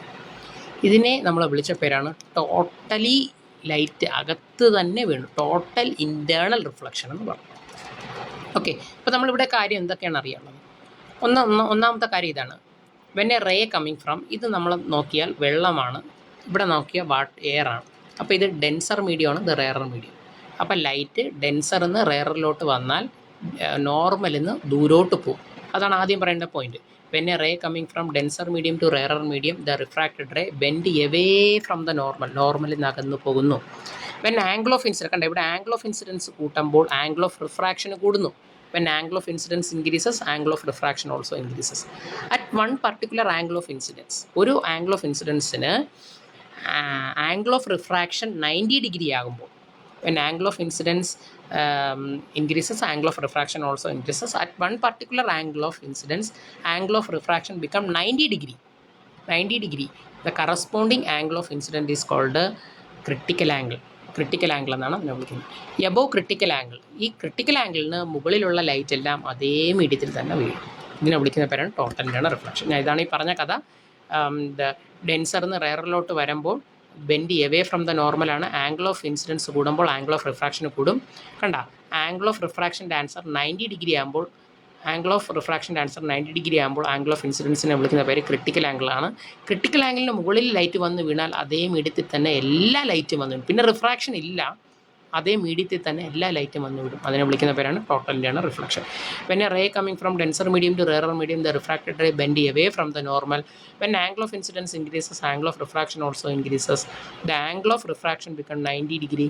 Corresponding angle of incidence is called the critical angle. Above critical angle, the whole ray is reflected back to the same medium. It is called the total internal reflection. നമ്മളിത് എവിടെയൊക്കെയാണ് ഉപയോഗിക്കുന്നത്? Condition for total internal reflection എന്നുള്ള രണ്ടെണ്ണമാണ്. ഒന്ന്, അത് ഡെൻസറിൽ നിന്ന് റെയറിലോട്ടായിരിക്കണം. Critical ആംഗിളിന് മുകളിലുള്ള ലൈറ്റാണ് അതേ മീഡിയത്തിൽ തന്നെ വരുന്നത്. ഓക്കെ, ഒന്നാമത്തെ കേസ് ടോട്ടൽ ഇൻറ്റേർണൽ റിഫ്ലക്ഷൻ എവിടെയൊക്കെയെന്ന് വെച്ചാൽ ഒപ്റ്റിക്കൽ കമ്മ്യൂണിക്കേഷൻ ഉപയോഗിക്കുന്നു. അതുപോലെ ഡയമണ്ടിൻ്റെ തിളക്കത്തിന്, മിറാഷിന്, എൻഡോസ്കോപ്പി. ഇതൊക്കെയാണ് അതിൻ്റെ ആപ്ലിക്കേഷനായിട്ട് വരുന്നത്. നിങ്ങൾക്ക് പടം നോക്കിയാൽ മനസ്സിലാക്കാൻ പറ്റും ടോട്ടൽ ഇൻറ്റേർണൽ റിഫ്ലക്ഷൻ്റെ ആപ്ലിക്കേഷൻ. ഇതാണ് ആപ്ലിക്കേഷൻ. ഇത് നമ്മളിവിടെ കാണിച്ചിട്ട് ഒപ്റ്റിക്കൽ ഫൈബറാണ്. ഒപ്റ്റിക്കൽ ഫൈബർ, നിങ്ങൾ ഒപ്റ്റിക്കൽ ഫൈബർ കാണുന്നത് ഇതേപോലെയുള്ള സാധനമാണ് ഒപ്റ്റിക്കൽ ഫൈബർ. ഇതിനകത്ത് ഒരുപാട് ഫൈബേഴ്സ് ഉണ്ട്. നമ്മൾ ഇതിനകത്ത് ലൈറ്റ് ഇങ്ങനെ അടിച്ചു കൊടുക്കും. ഓക്കെ, അപ്പോൾ ലൈറ്റ് ഇവിടെ നിന്ന് ഔട്ട്പുട്ടിലോട്ട് വരും. ഇൻപുട്ടിൽ നിന്ന് ഔട്ട്പുട്ടിലോട്ട് എനർജി ട്രാൻസ്ഫർ ചെയ്യും. ലോസ് വളരെ കുറവായിരിക്കും. എൻവയോൺമെൻറ്റ് ഫ്രണ്ട്ലിയാണ്. അതൊക്കെയാണ് ഇതിൻ്റെ ഒപ്റ്റിക്കൽ ഫൈബറിൻ്റെ കാര്യങ്ങൾ. ഓക്കെ, ഇത് ഒപ്റ്റിക്കൽ ഫൈബറാണ്. അപ്പോൾ ടോട്ടൽ ഇൻറ്റേർണൽ റിഫ്ലക്ഷൻ വഴിയാണ് അവിടെ ലൈറ്റ് പാസ് ചെയ്ത് പോകുന്നത്, എനർജി പാസിംഗ് ഉള്ളത്. ഇത് ഡയമണ്ടാണ്. ഡയമണ്ട് ഇങ്ങനെ സ്പാർക്ലിങ് അല്ലെങ്കിൽ തിളക്കം, ബ്രില്യൻസ്, ഇതൊക്കെ നമ്മുടെ കാരണം ടോട്ടൽ ഇൻറ്റേർണൽ റിഫ്ലക്ഷനാണ്. നേരത്തെ പറഞ്ഞതാണ് മിറാഷിൻ്റെ കാരണം ടോട്ടൽ ഇൻറ്റേർണൽ റിഫ്ലക്ഷനാണ്. അപ്പോൾ ആപ്ലിക്കേഷൻ കൂടെ നിങ്ങൾ എന്ത് ചെയ്യുക, ജസ്റ്റ് ഒന്ന് ഓർത്ത് വയ്ക്കുക. ഓക്കെ, നമുക്ക് ഇനി അടുത്ത ക്വസ്റ്റ്യനിലോട്ട് പോകാം. അടുത്ത OFC എന്താണ്? OFC എന്ന് പറഞ്ഞാൽ draw the outline structure of optical fibre. Optical ഫൈബറിൻ്റെ ആപ്ലിക്കേഷൻ എന്താണ്? ഒപ്റ്റിക്കൽ ഫൈബർ എന്താണ്, അതിൻ്റെ ആപ്ലിക്കേഷൻ എന്താണ്? അപ്പോൾ ഒപ്റ്റിക്കൽ ഫൈബർ നിങ്ങൾ എടുത്തു കഴിഞ്ഞാൽ ഈ ഒരു പാർട്സുകളാണ്. ഈ പാർട്ടുകളാണ് ഒപ്റ്റിക്കൽ ഫൈബറിൻ്റെ ഇമ്പോർട്ടൻ്റ് ആയിട്ടുള്ള പാർട്ടുകളെന്ന്. ഇത് നിങ്ങൾ വരയ്ക്കാൻ ജസ്റ്റ് ഒന്ന് ഇതിൻ്റെ പടം ജസ്റ്റ് ഒന്ന് വരയ്ക്കാൻ പഠിക്കണം ഒപ്റ്റിക്കൽ ഫൈബറിൻ്റെ. ഓക്കെ, അതിനകത്ത് മെയിനായിട്ടുള്ള പാർട്ടുകൾ ഞാൻ പറയാം. ഇതൊക്കെയാണ് നമുക്ക് മെയിൻ ഫിസിക്സിലെ ഇമ്പോർട്ടൻ്റ് ആയിട്ടുള്ള പാർട്ടുകളാണ് ഞാൻ പറയുന്നത്. ഇത് കോറും ക്ലാഡിങ്ങും. കോറാണ്, ഇത് ക്ലാഡിങ്ങാണ്. കോറിൻ്റെ റിഫ്രാക്റ്റീവ് ഇൻഡെക്സ് കൂടുതലാണ്, അപ്പോൾ അതുകൊണ്ട് അത് ഡെൻസർ മീഡിയമാണ്. ക്ലാഡിങ്ങിൻ്റെ റിഫ്രാക്റ്റീവ് ഇൻഡെക്സ് കുറവാണ്, അപ്പോൾ അതൊരു റെയറർ മീഡിയം പോലെ ആക്ട് ചെയ്യും. അപ്പോൾ ലൈറ്റ് ഇങ്ങനെയാണ് അടിച്ചു കൊടുക്കുന്നത്. ലൈറ്റ് ഇവിടെ നിന്ന് ഇങ്ങനെ അടിച്ചു കൊടുക്കുമ്പോൾ ഡെൻസറിന്ന് റെയറിലോട്ട് പോവുകയാണ്. ഡെൻസറിന്ന് റെയറിലോട്ട് പോകുമ്പോൾ ക്രിട്ടിക്കൽ ആംഗിളിന് മുകളിലുള്ള ലൈറ്റ് വന്ന് വീണ് കഴിഞ്ഞാൽ അതേ മീഡിയത്തിൽ തന്നെ റിഫ്ലക്റ്റ് ചെയ്ത് പോകും. ടോട്ടൽ ഇൻറ്റേർണൽ റിഫ്ലക്ഷൻ നടക്കും. അതുവഴിയാണ് ലൈറ്റ് ഇൻപുട്ടിൽ നിന്ന് ഔട്ട്പുട്ടിലോട്ട് പോകണം. അതാണ് ഇവിടെ നോക്കുക. Optical fibre consist of 2 core. ഏതൊക്കെയാണ്? കോറും ക്ലാഡിങ്ങും. Cladding has lower refractive index than core. അതുകൊണ്ട് core is denser medium and cladding is rarer medium. Signals from core to cladding above critical angle it is reflected back to the same medium. അതേ മീഡിയത്തിൽ തന്നെ reflect ചെയ്ത് വീഴും. ഇതിൻ്റെ applications നമ്മൾ എവിടെയൊക്കെയാണെന്ന് ചോദിച്ചാൽ mobile നെറ്റ്വർക്ക്സിനൊക്കെ നമ്മളിത് കമ്മ്യൂണിക്കേഷൻ ഉപയോഗിക്കുന്നുണ്ട്. എൻഡോസ്കോപ്പി എടുക്കാൻ OFC ഉപയോഗിക്കുന്നുണ്ട്. മിലിറ്ററി ഡിഫൻസ് പർപ്പസിന് സേഫ്റ്റി സെക്യൂർ കമ്മ്യൂണിക്കേഷൻ നമ്മൾ ഉപയോഗിക്കുന്നുണ്ട്. സെൻസറുകളായിട്ട് ഉപയോഗിക്കുന്നുണ്ട്. ലൈറ്റ് ഡെക്കറേറ്റ് ചെയ്യാനൊക്കെ ഉപയോഗിക്കുന്നുണ്ട്. മൊബൈലിൻ്റെ കമ്പ്യൂട്ടർ നെറ്റ്വർക്കിംഗ് ആയിട്ടുള്ള LAN WAN കണക്ഷൻസിനൊക്കെ നമ്മളിത് ഒപ്റ്റിക്കൽ ഫൈബർ ഉപയോഗിക്കാറുണ്ട്. അതിൻ്റെ പടം ഇവിടെ നോക്കിയാൽ കാണാം. ഇതാണ് ആപ്ലിക്കേഷൻസ് വരുന്നത്. ഇത് എൻഡോസ്കോപ്പിയാണ്. നമ്മളൊരു ട്യൂബ് പോലത്തെ സാധനം നമ്മുടെ മൂക്കിലെ കൂടെ കയറ്റി നമ്മൾ ആമാശയത്തിലോട്ട് വിടും. അപ്പോൾ അവിടെ എന്തെങ്കിലും നമ്മൾ ലേസർ അടിച്ചു കൊടുക്കും. അപ്പോൾ എന്തെങ്കിലും ഡിഫക്ട്സുകളുണ്ടെങ്കിൽ നമുക്ക് എന്ത് ചെയ്യാൻ പറ്റും, സെൻസർ ചെയ്ത് അറിയാൻ പറ്റും. ഓക്കെ, ഇത് OFC കേബിളാണ്. LAN WANസിലൊക്കെ നമ്മൾ ഉപയോഗിക്കുന്ന കേബിൾസാണ് ഒപ്റ്റിക്കൽ ഫൈബർ കേബിൾസ്. ഓക്കെ, ഇനി നമുക്ക് അടുത്ത ക്വസ്റ്റ്യനിലോട്ട് പോവാം. അടുത്ത ക്വസ്റ്റ്യൻ എന്താണ്? സിമ്പിൾ മൈക്രോസ്കോപ്പ് എന്ന് പറഞ്ഞാൽ സിമ്പിൾ മൈക്രോസ്കോപ്പ്. അപ്പോൾ സിമ്പിൾ മൈക്രോസ്കോപ്പിൽ സത്യം പറഞ്ഞാൽ ഒരു ലെൻസാണുള്ളത്. ഇത് ഏത് ലെൻസാണെന്ന് ചോദിച്ചാൽ കോൺവെക്സ് ലെൻസാണ്. ഒബ്ജക്റ്റിൻ്റെ നിങ്ങൾ ഫോക്കസിനും ഒപ്റ്റിക് സെൻറ്ററിലും ഇടയിലാണ് വെക്കാനുള്ളത്. അപ്പോൾ ലൈറ്റ് പ്രിൻസിപ്പൽ ആക്സിസിന് പാരലായിട്ട് പോകുന്ന ലൈറ്റ് റിഫ്രാക്ഷൻ ശേഷം അത് ഫോക്കസിലൂടെ കടന്നു പോകും. ഒപ്റ്റിക് സെൻറ്ററിൽ കൂടി പോകുന്നവരെ ഒരു ഡീവിയേഷനും ഇല്ലാതെ അങ്ങനെ തന്നെ പോകും. നമ്മളിവിടെ നിന്ന് നോക്കിയാൽ ഈ 2 റേയും ഈ ഒരു സ്ഥലത്ത് നിന്ന് വരുന്ന പോലെ ഫീൽ ചെയ്യും. അപ്പോൾ അവിടെ ഒരു ഇമേജ് ഉണ്ടാവും. ഇമേജ് ഉണ്ടാകുന്ന വിർച്വലാണ്, ഇറക്റ്റാണ്, എൻലാർജാണ്. ലെൻസിൻ്റെ ഫ്രണ്ടിൽ തന്നെയാണ് ഇമേജ് കിട്ടിയത്. ഈ കാര്യങ്ങളാണ് നമ്മൾ അവിടെ ഇരിക്കുന്ന. നോക്കി, simple microscope consist of a convex lens. And object is placed in between focus and optic centre. Image is formed in front of the lens. ലെൻസിൻ്റെ ഫ്രണ്ടിൽ കിട്ടി. Virtual, erect, enlarge, magnified. Magnification നമ്മൾ കണ്ടുപിടിക്കാനുള്ള ഇക്വേഷൻ നമുക്കറിയാം. V/U ആണ് magnification കണ്ടുപിടിക്കാനുള്ള equation. നമ്മൾ lens formula എഴുതുന്നു. 1/f = 1/v - 1/u എന്ന് എഴുതും. എല്ലാ ടേമിനെയും വി കൊണ്ട് മൾട്ടിപ്ലൈ ആണ്. അപ്പോൾ ഇതെന്താവും വി ബൈ എഫ് ഫിസിക്കൽ ഇതെന്താവും V by V minus V by U ആണ്. ഓക്കെ, വി ബൈ എഫ് അതേപോലെ എഴുതി. വി ബൈ വിൻ്റെ ആൻസർ 1 ആണ്. മൈനസ് എഴുതി. വി ബൈ യുവിൻ്റെ ആൻസർ മുകളിൽ പറഞ്ഞു എം ആണ്. വി ബൈ യുവിൻ്റെ ആൻസർ എം ആണ്. സോ എം ആണ് നമുക്ക് ആവശ്യം. ഈ മൈനസ് എമ്മിനെ ഇങ്ങോട്ട് കൊണ്ടുപോയിരിക്കുന്നു. അപ്പോൾ അത് പ്ലസ് എം ആണ്. ഈ വി ബൈ എഫിനെ ഇപ്പുറത്തോട്ട് എടുക്കുക, റൈറ്റ് സൈഡിലോട്ട് എടുക്കുകയാണെങ്കിൽ മൈനസ് വി ബൈ എഫ് ആണ്. അപ്പോൾ മാഗ്നിഫിക്കേഷൻ്റെ ആൻസർ കിട്ടി 1 മൈനസ് വി ബൈ എഫ്. ഇനി നമുക്ക് ഇമേജ് കിട്ടുന്നത് ദാ ഇവിടെയാണ് കിട്ടിയത്. അത് നമ്മൾ പറയും നമ്മളെ കണ്ണിൻ്റെ ലീസ്റ്റ് ഡിസ്റ്റിങ്ക്റ്റ് ഓഫ് വിഷനിലാണ് ഇമേജ് കിട്ടിയെന്ന് പറയും. Least distinct of vision. അതിനെ നമ്മൾ റെപ്രസെൻറ്റ് ലെറ്റർ ഡി എന്നുള്ള അക്ഷരമാണ്, ക്യാപിറ്റൽ ലെറ്റർ ഡി എന്നുള്ള അക്ഷരമാണ്. അത് ലെഫ്റ്റിലോട്ട് മെഷർ ചെയ്യുന്നത് കൊണ്ട് ഡീൻ്റെ ആൻസർ മൈനസ് ഡി എന്ന് കൊടുക്കണം. ഇങ്ങോട്ട് മെഷർ ചെയ്യുന്നത്. അപ്പോൾ V equal to minus D എന്ന് കൊടുക്കും. V equal to minus D. അപ്പോൾ നമുക്ക് കിട്ടും മാഗ്നിഫിക്കേഷൻ്റെ answer M is equal to 1 plus D by F എന്ന് കിട്ടും. Okay, 1 plus D. ഇനി നിങ്ങൾ ഒബ്ജക്റ്റ് വയ്ക്കുന്നത് ദാ ഇവിടെ ഫോക്കസിലാണെന്ന് വിചാരിക്കുക. ഇപ്പം നമ്മൾ ഫോക്കസിൻ്റെയും ഒപ്റ്റിക് സെൻറ്ററിൻ്റെ ഇടയിലാണ് ഒബ്ജക്റ്റ് വെച്ചത്. ഇവിടെയാണ് ഒബ്ജക്റ്റ് വെച്ചത്. ഇനി ഫോക്കസിൽ വെച്ചാൽ ഇതിൻ്റെ മാഗ്നിഫിക്കേഷൻ്റെ ആൻസർ ഡി ബൈ എഫ് എന്നാണ്. വളരെ വളരെ വളരെ ഇമ്പോർട്ടൻ്റ് ആയിട്ടുള്ള സെക്ഷനാണ്. നിങ്ങൾ അത് വരച്ച് പഠിക്കണം, അതേപോലെ അത് എഴുതാനും പഠിക്കണം. ഓക്കെ, ഇനി നമ്മൾ അടുത്തത് പഠിക്കുന്നത് ആസ്ട്രോണോമിക്കൽ ടെലസ്കോപ്പിനെ പറ്റിയാണ്. ആസ്ട്രോണോമിക്കൽ ടെലസ്കോപ്പ് ശ്രദ്ധിക്കുക. ആസ്ട്രോണോമിക്കൽ ടെലസ്കോപ്പ് ഈ പറയുന്ന കാര്യങ്ങളാണ്. ഇവിടെ ഇത്രയും നിങ്ങൾ ഇവിടെ എഴുതി വച്ചിരിക്കുന്ന സെൻറ്റൻസ് കാണും. നിങ്ങൾ ആകുലപ്പെടേണ്ട ഒരു കാര്യമില്ല. ജസ്റ്റ് ഒരു മലയാളത്തിൽ എന്താണെന്ന് കേട്ടിരിക്കുക, നിങ്ങളുടെ ആശയത്തിൽ എഴുതിയാൽ മതി. നോക്കുക, ഞാൻ ഇവിടെ പറയാം. സിമ്പിളാണ്. ഇത് പരീക്ഷയ്ക്ക് വരുന്ന സാധനമാണ്. നമ്മൾ എക്സ്പെക്റ്റ് ചെയ്യുന്ന ഒരു ക്വസ്റ്റ്യൻസിൽ ഒന്നാണ്. അപ്പോൾ നിങ്ങൾ കൃത്യമായിട്ട് ആത്മാർത്ഥതയോടും കൂടി തന്നെ പഠിക്കുക. 2 ലെൻസുകളുണ്ട്. കണ്ടോ, ഇത് ഒരു ലെൻസാണ്, ഇത് വേറൊരു ലെൻസാണ്. ഈ ലെൻസിനെ നമ്മൾ വിളിക്കുന്ന പേരാണ് ഒബ്ജക്റ്റീവ് ലെൻസ്. ഇവിടെയാണ് നമ്മൾ ഒബ്ജക്റ്റിനെ വെക്കുന്നത്. അപ്പോൾ ഒബ്ജക്റ്റീവ് ലെൻസ് ഇതിവിടെ കൊണ്ട് നമ്മൾ കണ്ണുകൊണ്ട് നോക്കുന്നത്. കണ്ണുകൊണ്ടെന്ന് പറയുമ്പോൾ നമ്മൾ ഐ കൊണ്ട് നോക്കുന്ന ലെൻസ് ആയതുകൊണ്ട് നമ്മൾ പറയും eye piece lens. Objective lens വലുതാണ്, അതിൻ്റെ കർവേച്ചർ വലുതാണ്. എന്ന് പറഞ്ഞാൽ ഫോക്കൽ ലെങ്ത് വലുതാണ്. ഇതിവിടത്തെ നോക്കിയാൽ ഫോക്കൽ ലെങ്ത് ചെറുതാണ്. ഫോക്കൽ ലെങ്ത് ചെറുതാണ്. ഇനി നമ്മളിവിടെ നോക്കിയാൽ വളരെ അകലെ നിന്ന് വരുന്ന റേ, ഇൻഫിനിറ്റിയിൽ നിന്ന് വരുന്ന റേ കണ്ടോ, ഇൻഫിനിറ്റിയിൽ നിന്ന് വരുന്ന റേ ഒപ്റ്റിക് സെൻറ്ററിൽ കൂടി പോയാൽ ഒരു ഡീവിയേഷനില്ലാതെ നേരെ തന്നെ അങ്ങനെ പോകും. ഇതൊക്കെ ഒപ്റ്റിക് സെൻറ്ററിൽ വീഴാണ്. ഒപ്റ്റിക് സെൻറ്ററിൽ വീഴുമ്പോൾ ഒരു ഡീവിയേഷനില്ലാതെ നേരെ അങ്ങനെ പോയി ഇതിൻ്റെ ഫോക്കസിൽ നമ്മൾ ഇൻഫിനിറ്റി എടുത്തു കഴിഞ്ഞാൽ അതിൻ്റെ ഇമേജ് കിട്ടുന്നത് ഫോക്കസിലാണ്. ഇവിടെ ഒബ്ജക്റ്റീവ് ലെൻസ് ആയതുകൊണ്ട് ഒബ്ജക്റ്റീവ് ലെൻസിൻ്റെ ഫോക്കസിൽ ഇമേജ് കിട്ടും. ഇതിൻ്റെ ഫോക്കസ്, ഈ ലെൻസിൻ്റെ ഫോക്കസിലാണ് ഇമേജ് കിട്ടുക. കണ്ട, F0 ഇമേജ് കിട്ടും. F0. ഇത് രണ്ടാമത്തെ ഈ ഐ പീസ് ലെൻസിനെ സംബന്ധിച്ചോളം ഇത് അതിൻ്റെ ഒബ്ജക്റ്റായിട്ട് മാറും. ഐ പീസ് ലെൻസിനെ സംബന്ധിച്ചോളം ഇത് അതിൻ്റെ ഒബ്ജക്റ്റായിട്ട് മാറും. ഐ പീസ് ലെൻസിനെ സംബന്ധിച്ചോളം നോക്കിക്കേ, ഐ പീസ് ലെൻസിൻ്റെ ഇവിടെ ഫോക്കസിനും ഒപ്റ്റിക് സെൻറ്ററിലുമാണ് ഒബ്ജക്റ്റ് വെച്ചിട്ടുള്ളത്. അപ്പോൾ പ്രിൻസിപ്പൽ ആക്സിസിന് പാരലായിട്ട് പോണ റേ കണ്ട ഡീവിയേഷൻ റിഫ്രാക്ഷൻ ശേഷം ഈ ലെൻസിൻ്റെ ഫോക്കസിൽ കൂടി അത് പോകും. ഈ ലെൻസിൻ്റെ ഫോക്കസിൽ കൂടിയാണ് പോയത്. അതുപോലെ ഒപ്റ്റിക് സെൻറ്ററിൽ കൂടി പോണ റേ ഒരു ഡീവിയേഷനില്ലാതെ നേരെ തന്നെ എങ്ങനെ പോകും. അപ്പം നമ്മളിവിടെ നോക്കുമ്പോൾ നമുക്ക് ഫീൽ ചെയ്യുന്ന ഈ 2 റേ ബാക്കിൽ നിന്ന് എക്സ്റ്റെൻഡ് ചെയ്ത് വരുന്നത് പോലെ ഫീൽ ചെയ്യും. ചുരുക്കം പറഞ്ഞാൽ ഇവിടെ ഉള്ള വസ്തുവിൻ്റെ ഇതിൻ്റെ ഇമേജ് ഇത് വലുതായിട്ട് നമുക്ക് കിട്ടും. ഈ വസ്തുവിൻ്റെ ഇമേജ് ഒന്നാമത്തെ ലെൻസ് പ്രൊഡ്യൂസ് ചെയ്യുന്ന ഇവിടെയാണ്. അതിൻ്റെ ഇമേജ് ഉണ്ടാക്കുന്ന ഈ രണ്ടാമത്തെ ലെൻസ് ഇവിടെയാണ്. ഇത്രയേ ഉള്ളൂ. ഇനി ഒന്ന് വായിച്ച് നോക്കി. Astronomical telescope consist of 2 lens, വിളിക്കുന്നത് ഒബ്ജക്റ്റീവ് ലെൻസ് ഐ പീസ് ലെൻസുമാണ്. Objective lens have larger focal length, I Ps lens have shorter focal length. പറഞ്ഞു, ആദ്യത്തെ ലെൻസിൻ്റെ ഫോക്കൽ ലെങ്ത് വലുതാണ്, രണ്ടാമത്തെ ലെൻസിൻ്റെ ഫോക്കൽ ലെങ്ത് ചെറുതാണ്. Rays from infinity to objective lens. ഇൻഫിനിറ്റിയിൽ നിന്ന് വരുന്ന ലെൻസ് റൈസ് ഒബ്ജക്റ്റീവ് ലെൻസിൽ വന്നതിന് ശേഷം refraction, after refraction image is formed at focus of objective lens. ഇതിൻ്റെ ഫോക്കസിൽ ഇമേജ് ഉണ്ടാകും. This image is object for eye piece lens. ഈ ഇമേജ് ഈ ലെൻസിനെ സംബന്ധിച്ചോളം അതെന്തായിട്ട് മാറും? ഒബ്ജക്റ്റായിട്ട് മാറും. അതും പറഞ്ഞതാണ് object for eye piece lens. The rays which are parallel to principal axis after refraction it passes through a focus of eye piece lens അല്ലേ? അതും നമ്മൾ പറഞ്ഞതാണ്. it passes through after refraction, it passes through focus of eyepiece lens. The rays through optic center, there will be no deviation. ഒരു deviation ഇല്ലാതെ optic സെൻറ്ററിൽ കൂടി പോകണം rake, ഒരു ഡീവിയേഷൻ ഇല്ലാതെ നേരെ തന്നെ അതങ്ങ് പോകും.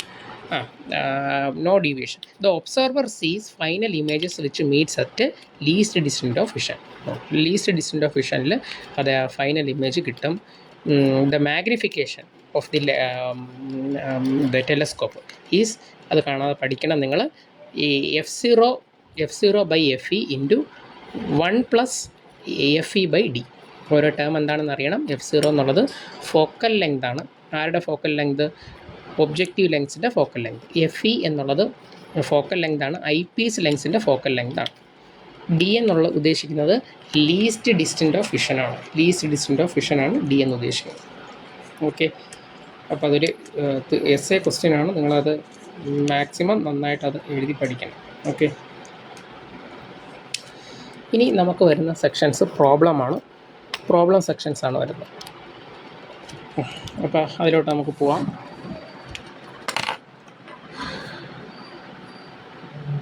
ഓക്കെ, നമുക്ക് പ്രോബ്ലത്തിലോട്ട് പോവാം. ഒന്നാമത്തെ ക്വസ്റ്റ്യൻ എന്താണ്?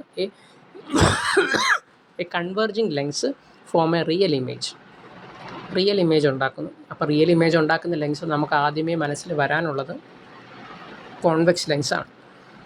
കോൺകേവ് ലെങ്സ് എപ്പോഴും വിർച്വൽ ഇമേജാണ് ഉണ്ടാക്കുന്നത്. ഓക്കെ, അതും കൂടെ ജസ്റ്റ് ഒന്ന് മനസ്സിൽ ഓർത്തോളൂ. If the image is twice that of the object. അപ്പോൾ ഇമേജ് എന്നുള്ളത് ഒബ്ജക്റ്റിനെ കാട്ടി 2 ഇരട്ടി ഉണ്ടെന്ന് പറയും.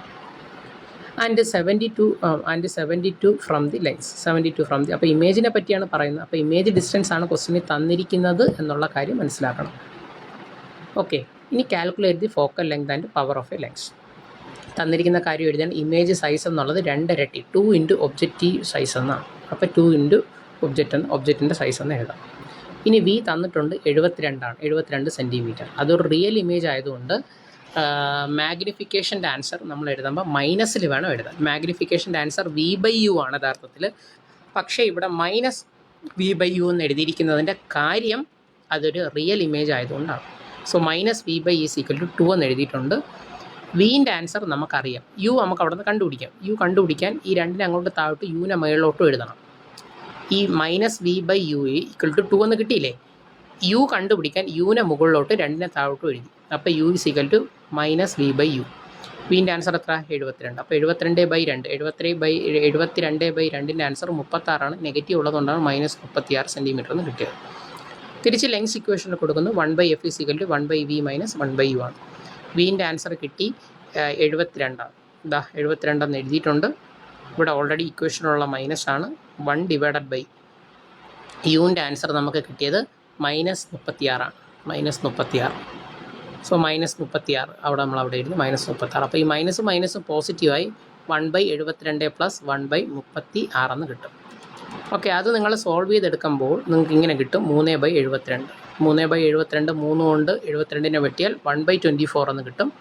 എഫ് കണ്ടുപിടിക്കാൻ നമ്മൾ തിരിച്ചെഴുതണം. അപ്പോൾ 1/24/1 എന്ന് കിട്ടും. അത് സെൻറ്റിമീറ്ററിലാണ്. മീറ്ററിലോട്ട് മാറ്റാൻ 100 കൊണ്ട് ഡിവൈഡ് ചെയ്യുക. അപ്പോൾ 24/100നെ നമ്മൾ 24/100 ചെയ്താൽ 0.24 മീറ്റർ എന്ന് കിട്ടും. ഓക്കെ, ഇനി പവർ കണ്ടുപിടിക്കാനുള്ള ഇക്വേഷൻ 1/F ആണ്. സോ 1/0.24. അത് ചെയ്യുമ്പോൾ നിങ്ങൾക്ക് 4.17 ഡയോപ്റ്റർ എന്ന് കിട്ടും. 17 ഡയോപ്റ്റർ. ഓക്കെ, അടുത്ത ക്വസ്റ്റിലോട്ട് പോവാം.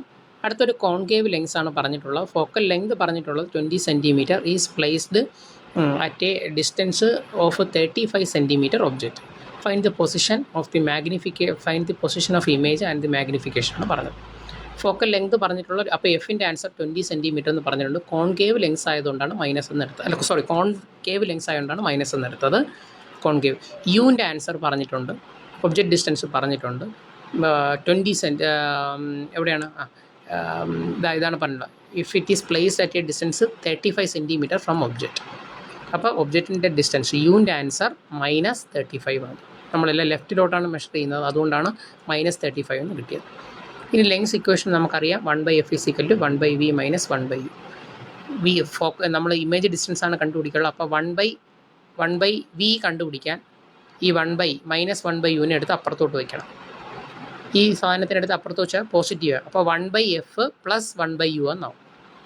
ഓക്കെ, അപ്പോൾ 1/, എഫിൻ്റെ ആൻസർ എത്ര? -20 + 1/, യുവിൻ്റെ ആൻസർ എത്ര? -35. ഇത് നിങ്ങൾ സോൾവ് ചെയ്തെടുക്കുമ്പോൾ ഇങ്ങനൊരു ആൻസർ കിട്ടും. -11/140. ജസ്റ്റ് കാൽക്കുലേറ്റർ അടിച്ചാൽ മതി. വി കണ്ടുപിടിക്കാൻ അതിനെ തിരിച്ചെഴുതണം. അപ്പോൾ 140/11 ആവും. ആൻസർ -12/-12.7 എന്ന് കിട്ടും. അത്രയും സെൻറ്റിമീറ്ററാണ്. ഓക്കെ, അതിന് എന്തൊക്കെ മനസ്സിലായ കാര്യം? നെഗറ്റീവ് സൈനാണ് കിട്ടിയത്. ഓക്കെ, നെഗറ്റീവ് സൈനിൻ്റെ മീനിങ് എന്താണ്?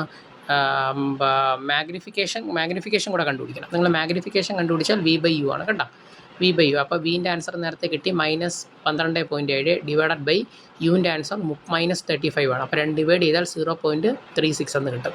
അപ്പോൾ മാഗ്നിഫിക്കേഷൻ്റെ ആൻസർ പോസിറ്റീവ് ആയതുകൊണ്ട് നമ്മൾ പറയും വിർച്വലാണ്, ഇറക്റ്റാണ്, ഒന്നിനെക്കാട്ടിയും ചെറുതല്ലേ ആൻസർ. അപ്പോൾ നമ്മൾ പറയും ഡിമിനിഷ്ഡ് ആണെന്ന് പറയും, ചെറുതാണ്, ഇമേജിൻ്റെ സൈസ് കുറവാണെന്ന് പറയും. മാഗ്നിഫിക്കേഷൻ നോക്കിയിട്ടാണ് റിയൽ ആണോ വിർച്വൽ ആണോ എന്ന് പറയും. മാഗ്നിഫിക്കേഷൻ്റെ ആൻസർ പോസിറ്റീവ് ആയാൽ വിർച്വൽ ആണ്, മാഗ്നിഫിക്കേഷൻ്റെ ആൻസർ നെഗറ്റീവ് ആയാൽ റിയൽ ആണ്. അപ്പോൾ വിർച്വൽ ഇമേജ് ഓൾവേസ് ഇറക്റ്റ് ആയിരിക്കും. അതാണ് ഇവിടെ പറയുന്നത്, വിർച്വൽ ആകണം. ഓക്കെ ആണല്ലോ. നമുക്ക് അടുത്ത ക്വസ്റ്റിലോട്ട് പോവാം. The power of the combination of a lens of focal length 20 cm and a concave length of focal length 30 cm. അപ്പോൾ കോൺവെക്സ് ലെങ്സിൻ്റെ ഫോക്കൽ ലെങ്ത് എഫിൻ്റെ ആൻസർ 20 cm ആണ്. അത് പ്ലസ്സിൽ പറയും. കോൺകേവ് ആയതുകൊണ്ട് നമ്മൾ മൈനസിൽ പറയണം, -30 എന്ന് പറയണം. കോമ്പിനേഷൻ ആകുമ്പോൾ 1/Fൻ്റെ ഇക്വേഷൻ 1/F1 + 1/F2 ചെയ്യുക. സോ 1/20 + 1/-30 ചെയ്യണം. അപ്പോൾ 1/20 - 1/30 എന്ന് കിട്ടും. അത് സോൾവ് ചെയ്തെടുക്കുമ്പോൾ നിങ്ങൾക്ക് 1/60 എന്ന് കിട്ടും. 1/60. ഓക്കെ, 1/60. അപ്പോൾ ഫോക്കസിൻ്റെ ആൻസർ എഫ് കണ്ടുപിടിച്ചാൽ 60 സെൻറ്റിമീറ്റർ എന്ന് കിട്ടും. ഓക്കെ, സെൻറ്റിമീറ്ററിനെ മീറ്ററിലോട്ട് മാറ്റണം. അപ്പോൾ എന്താവും? 60/100 എന്നാവും. 60/100 ചെയ്യുമ്പോൾ 0.6 ആവും. അപ്പോൾ പവറിൻ്റെ ഇക്വേഷൻ 1/F ആണ്. അപ്പോൾ 1 ഡിവൈഡഡ് ബൈ 0.6 ചെയ്യുമ്പോൾ ആൻസർ 1.67 എന്ന് കിട്ടും. 1.67. ഇനി അടുത്ത 2 ലെങ്സിൻ്റെ പവർ പറഞ്ഞിട്ടുണ്ട്. -2.5 ഡയോപ്റ്ററും 0.5 ഡയോപ്റ്ററും are placed in contact. The focal length and power of the combination. Okay, അപ്പോൾ നമുക്ക് ആദ്യം പവർ കണ്ടുപിടിക്കാം. പവറിൻ്റെ ഇക്വേഷൻ ടോട്ടൽ പവർ കണ്ടുപിടിക്കാം. P1 + P2 ചെയ്യുക. അപ്പോൾ -2.5 + 0.5 ചെയ്യുമ്പോൾ നിങ്ങൾക്ക് -2 ഡയോപ്റ്റർ എന്ന് കിട്ടും. ഫോക്കൽ ലെങ്ത് കണ്ടുപിടിക്കാം. പവറിനെ തിരിച്ചെഴുതിയാൽ മതി. F = 1/P. സോ 1/-2 എന്ന് കിട്ടും. അതിൻ്റെ ആൻസർ -0.5 മീറ്റർ എന്ന് കിട്ടും. ഓക്കെ, അടുത്ത ക്വസ്റ്റ്യനിലോട്ട് പോവാം.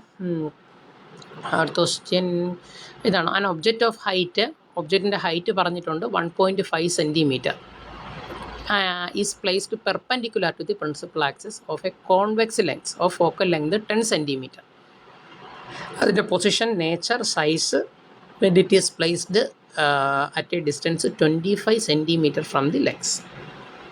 അപ്പോൾ നമ്മുടെ ആദ്യം പറഞ്ഞിരിക്കുന്ന കാര്യങ്ങൾ തന്നിരിക്കുന്ന ഫോക്കൽ ലെങ്ത് പറഞ്ഞിട്ടുണ്ട്. ഏത് ലെങ്ത്സാണ് പറഞ്ഞിട്ടുള്ളത്? കോൺവെക്സ് ആണ് അല്ലേ. കോൺവെക്സ് ആകുമ്പോൾ ഫോക്കൽ ലെങ്ത് പോസിറ്റീവ് ആണ്. അപ്പോൾ അതിൻ്റെ ആൻസർ 10 ആണ്. ശരി, യുവിൻ്റെ ആൻസർ പറഞ്ഞിട്ടുണ്ട് 25 സെൻറ്റിമീറ്റർ. അത് ലെഫ്റ്റിലോട്ട് മെഷർ ചെയ്യുന്നതുകൊണ്ടാണ് -25 എന്ന് എടുത്തിട്ടുള്ളത്. Okay, height of the object HO പറഞ്ഞിട്ടുണ്ട്. HOൻ്റെ ആൻസർ പറഞ്ഞിട്ടുള്ളത് 1.5 സെൻറ്റിമീറ്റർ എന്നാണ് പറഞ്ഞിട്ടുള്ളത്. 1.5. അപ്പോൾ ആ കാര്യങ്ങൾ എഴുതിയിട്ടുണ്ട്. ഇനി lens formula 1/F = 1/V - 1/U കൊടുക്കുന്നു. അതിൽ ഫോക്കൽ ലെങ്ത് ഉണ്ട്. അപ്പോൾ 1/10 = 1/V അറിയത്തില്ല. അപ്പോൾ 1/V അതേപോലെ എഴുതി. -1/Uൻ്റെ ആൻസർ -25 ആണ്.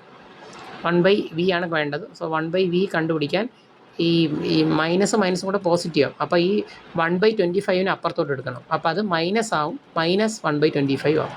1/10 - 1/25 എന്നാവും. അപ്പോൾ അത് കാൽക്കുലേറ്റ് ചെയ്താൽ നിങ്ങൾക്ക് 3/50 എന്ന് കിട്ടും. 3/50. V ആണ് വേണ്ടത്. അപ്പോൾ ആ ആൻസറിനെ തിരിച്ചെഴുതണം. 50/3 എന്നാവും. 50/3 അതായത് 16.7 സെൻറ്റിമീറ്റർ എന്ന് കിട്ടും. മാഗ്നിഫിക്കേഷൻ കണ്ടുപിടിക്കാൻ V/U എന്ന് എടുക്കണം. V/U. വിൻ്റെ ആൻസർ ഇപ്പോൾ പറഞ്ഞു 16.7 ആണെന്ന്. യുവിൻ്റെ ആൻസർ എത്രയായിരുന്നു? യുവിൻ്റെ ആൻസർ 25 -25 ആണ്. -25. ഓക്കെ, -25. ഓക്കെ, = നമ്മുടെ height of the image divided by height of the object എന്നുണ്ടല്ലോ. അപ്പോൾ HI/HO. HOൻ്റെ ആൻസർ 1.5 ആണ്. അവിടെ നിന്ന് HI കണ്ടുപിടിക്കുമ്പോൾ ആ 1.5നെ മൾട്ടിപ്ലൈ ചെയ്യണം ഇൻറ്റു ഇതായി പറഞ്ഞ ആൻസർ. അങ്ങനെ ചെയ്തു വരുമ്പോൾ നിങ്ങൾക്കൊരു ആൻസർ കിട്ടും. -1 എന്ന് കിട്ടും. -1 സെൻറ്റിമീറ്റർ എന്ന് കിട്ടും. -1 സെൻറ്റിമീറ്റർ. Okay, -1 centimetre. അപ്പോൾ ഇവിടെ മാഗ്നിഫിക്കേഷൻ്റെ ആൻസർ നമുക്ക് കിട്ടിയത് നെഗറ്റീവിലായതുകൊണ്ടാണ് റിയൽ വന്നത്, അതേപോലെ ഇൻവേർട്ടഡ് ആയത്. ഓക്കെ, മാഗ്നിഫിക്കേഷൻ ചെക്ക് ചെയ്യുമ്പോൾ നമുക്ക് എന്ത് കിട്ടും? ഇത് പോസിറ്റീവ് ആണോ നെഗറ്റീവ് ആണോ നോക്കിയിട്ട് വേണം റിയൽ ആണോ ഇൻവേർട്ടഡ് ആണോ തീരുമാനിക്കാം. അടുത്ത ക്വസ്റ്റ്യനിലോട്ട് പോകാം. At what distance from the convex lengths focal length തന്നിട്ടുണ്ട്. അപ്പോൾ പോസിറ്റീവാണ് എഫിൻ്റെ ആൻസർ, 15 സെൻറ്റിമീറ്റർ എന്ന് എഴുതും. Should an object B placed so that produce an image is magnified 4 times of if the image is real. അപ്പം മാഗ്നിഫിക്കേഷൻ്റെ ആൻസർ 4 എന്ന് തന്നിട്ടുണ്ട്. Real ആയതുകൊണ്ടാണ് -4 എന്ന് അവിടെ എഴുതിയത്. മാഗ്നിഫിക്കേഷൻ്റെ ആൻസർ എത്ര? V/U ആണ്. V/U = -4 എന്ന് എഴുതി. അവിടെ നിന്ന് V നമുക്ക് കണ്ടുപിടിച്ചാൽ -4U എന്ന് എഴുതാം. Focal ലെങ്തിൻ്റെ equation 1/F = 1/V - 1/U എന്ന് എഴുതി. സോ 15, 1/15. വിൻ്റെ ആൻസർ, എഫിൻ്റെ ആൻസർ 15 ആണ്. സോ 1/15 = 1 യുവിൻ്റെ ആൻസർ -4U ആണ്. -1/U എന്ന് എഴുതി. ഓക്കെ, നിങ്ങളത് സോൾവ് ചെയ്ത് ഇക്വേഷൻ സോൾവ് ചെയ്തെടുക്കുമ്പോൾ നിങ്ങൾക്ക് ഇങ്ങനെ കിട്ടും, -5/4U എന്ന് കിട്ടും. അപ്പോൾ യു കണ്ടുപിടിക്കാൻ യുവിനെ മുകളിലോട്ടും അതിനെ താഴോട്ടും എഴുതുമ്പോൾ, കിട്ടിയ ആൻസറിനെ താഴോട്ടും എഴുതുമ്പോൾ U = -5 × 15/4 എന്ന് കിട്ടും. ആൻസർ -18.75 സെൻറ്റിമീറ്റർ എന്ന് കിട്ടും. ഒബ്ജക്റ്റ് ഡിസ്റ്റൻസിൻ്റെ ആൻസർ കിട്ടി, -18.75. അടുത്തത് ഇതാണ്. It is decided to project an image of magnified 10-fold of on a wall 10 centimetre from the length. Calculate the focal length and the position of an image. അപ്പോൾ മാഗ്നിഫിക്കേഷൻ്റെ answer -10 എന്ന് പറയുന്നുണ്ട്. വിൻ്റെ answer പറയുന്നതും 10 ആണ്. വാൾ തമ്മിലുള്ള ഡിസ്റ്റൻസ് പറയുന്നത് 10 ആണ്. So M = V/U ആണ്. V/Uൻ്റെ ആൻസർ റിയൽ ആയതുകൊണ്ടാണ് -10 എന്ന് കൊടുത്തത്. സോ U കണ്ടുപിടിക്കാൻ -V/10 എന്ന് എടുക്കുന്നു. സോ -10/10ൻ്റെ ആൻസർ -1 എന്ന് കിട്ടും. സോ ബാക്കി ലെങ്ത് ഫോർമുല എഴുതുന്നു. 1/F = 1/V - 1/U എന്ന്. സോ 1/10 - 1 /-1 ചെയ്യുന്നു. അത് കാൽക്കുലേറ്റ് ചെയ്യുമ്പോൾ 11/10 എന്ന് കിട്ടുന്നു. എഫ് കണ്ടുപിടിക്കാൻ അതിനെ തിരിച്ചെഴുതണം. 10/11 ആണ്. അപ്പോൾ ആൻസർ 0.91 എന്ന് കിട്ടും. 0.91. അപ്പോൾ ഫോക്കൽ ലെങ്തും കിട്ടി, ഒബ്ജക്റ്റ് ഡിസ്റ്റൻസും കിട്ടി. അടുത്ത ഒരു കൺവേർജിങ് ലെങ്സ് എന്ന് ഉദ്ദേശിക്കുന്നത് കോൺവെക്സ് ലെങ്സ് തന്നെയാണ്. Forms real image. Magnification is twice that of object and 108 centimetre. Calculate the focal length പവറാണ്. അപ്പോൾ എമ്മിൻ്റെ ആൻസർ നമുക്കറിയാം 2 എന്ന് പറഞ്ഞിട്ടുണ്ട്. ഇനി വിൻ്റെ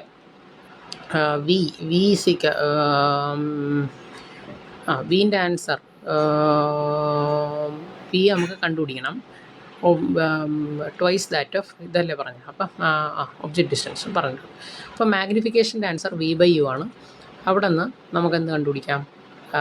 U കണ്ടുപിടിക്കാം. അപ്പോൾ V = അതിൻ്റെ മുകളിലോട്ട് എഴുതിയാൽ V = 2U എന്ന് എഴുതാം. 2U എന്ന് എഴുതി 2U. അപ്പോൾ യുവിൻ്റെ ആൻസർ -Uൻ്റെ ആൻസർ 108 എന്ന് കിട്ടും. 108 എന്ന് കിട്ടും.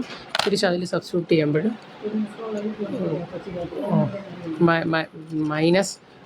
-2U - U = 108 എന്ന് കിട്ടും. അപ്പോൾ യുവിൻ്റെ ആൻസർ -3U 108 എന്ന് കിട്ടും. U = -36 സെൻറ്റിമീറ്റർ എന്ന് കിട്ടും. സോ അവിടെ V കണ്ടുപിടിക്കുക, അതിൻ്റെ ഇരട്ടിയാണെന്ന് പറഞ്ഞു. സോ × 2 ചെയ്യുക. അപ്പോൾ 72 സെൻറ്റിമീറ്റർ എന്ന് കിട്ടും. 72. ഫോക്കൽ ലെങ്ത് കണ്ടുപിടിക്കാൻ നമുക്ക് 1/F = 1/V - 1/U. സോ 1/72 -1/36 എന്ന് കിട്ടുന്നു. അത് സോൾവ് ചെയ്യുമ്പോൾ നിങ്ങൾക്ക് 3/72 എന്ന് കിട്ടും. എഫ് കണ്ടുപിടിക്കാൻ തിരിച്ചെഴുതുക 24 ആണ്. അതിനെ മീറ്ററിലോട്ട് മാറ്റാം. 100 കൊണ്ട് ഡിവൈഡ് ചെയ്തിട്ട് പവർ കണ്ടുപിടിക്കും. പവറിൻ്റെ ഇക്വേഷൻ 1/F ആണ്. സോ 1 / 0.24 എന്ന് കിട്ടുമ്പോൾ ആൻസർ കിട്ടും 4.17 ഡയോപ്റ്റർ എന്ന് കിട്ടും. ഓക്കെ, ഇനി കോൺവെക്സ് ലെങ്സിൻ്റെ ഫോക്കൽ ലെങ്ത് 36 പറഞ്ഞ് forms real image. How far a lens should the object have be placed for image of the same size of that of object. അപ്പോൾ മാഗ്നിഫിക്കേഷൻ്റെ ആൻസർ 1 ആണെന്ന് പറയുന്നു. ഓക്കെ, മാഗ്നിഫിക്കേഷൻ ആൻസർ 1 വരണമെന്ന് പറയുന്നു. Magnification answer 1 എന്ന് പറഞ്ഞാൽ നമ്മൾ 2F വെച്ചാൽ 2F ഒബ്ജക്റ്റിലേക്ക് കിട്ടും. അപ്പോൾ യുവിൻ്റെ ആൻസർ നെഗറ്റീവാണ്, വിൻ്റെ ആൻസർ പോസിറ്റീവാണ്. അതാണ്. അപ്പോൾ V = അതാണ് ഇവിടെ എഴുതിയിട്ടുള്ളത്. V = -U ആണ്.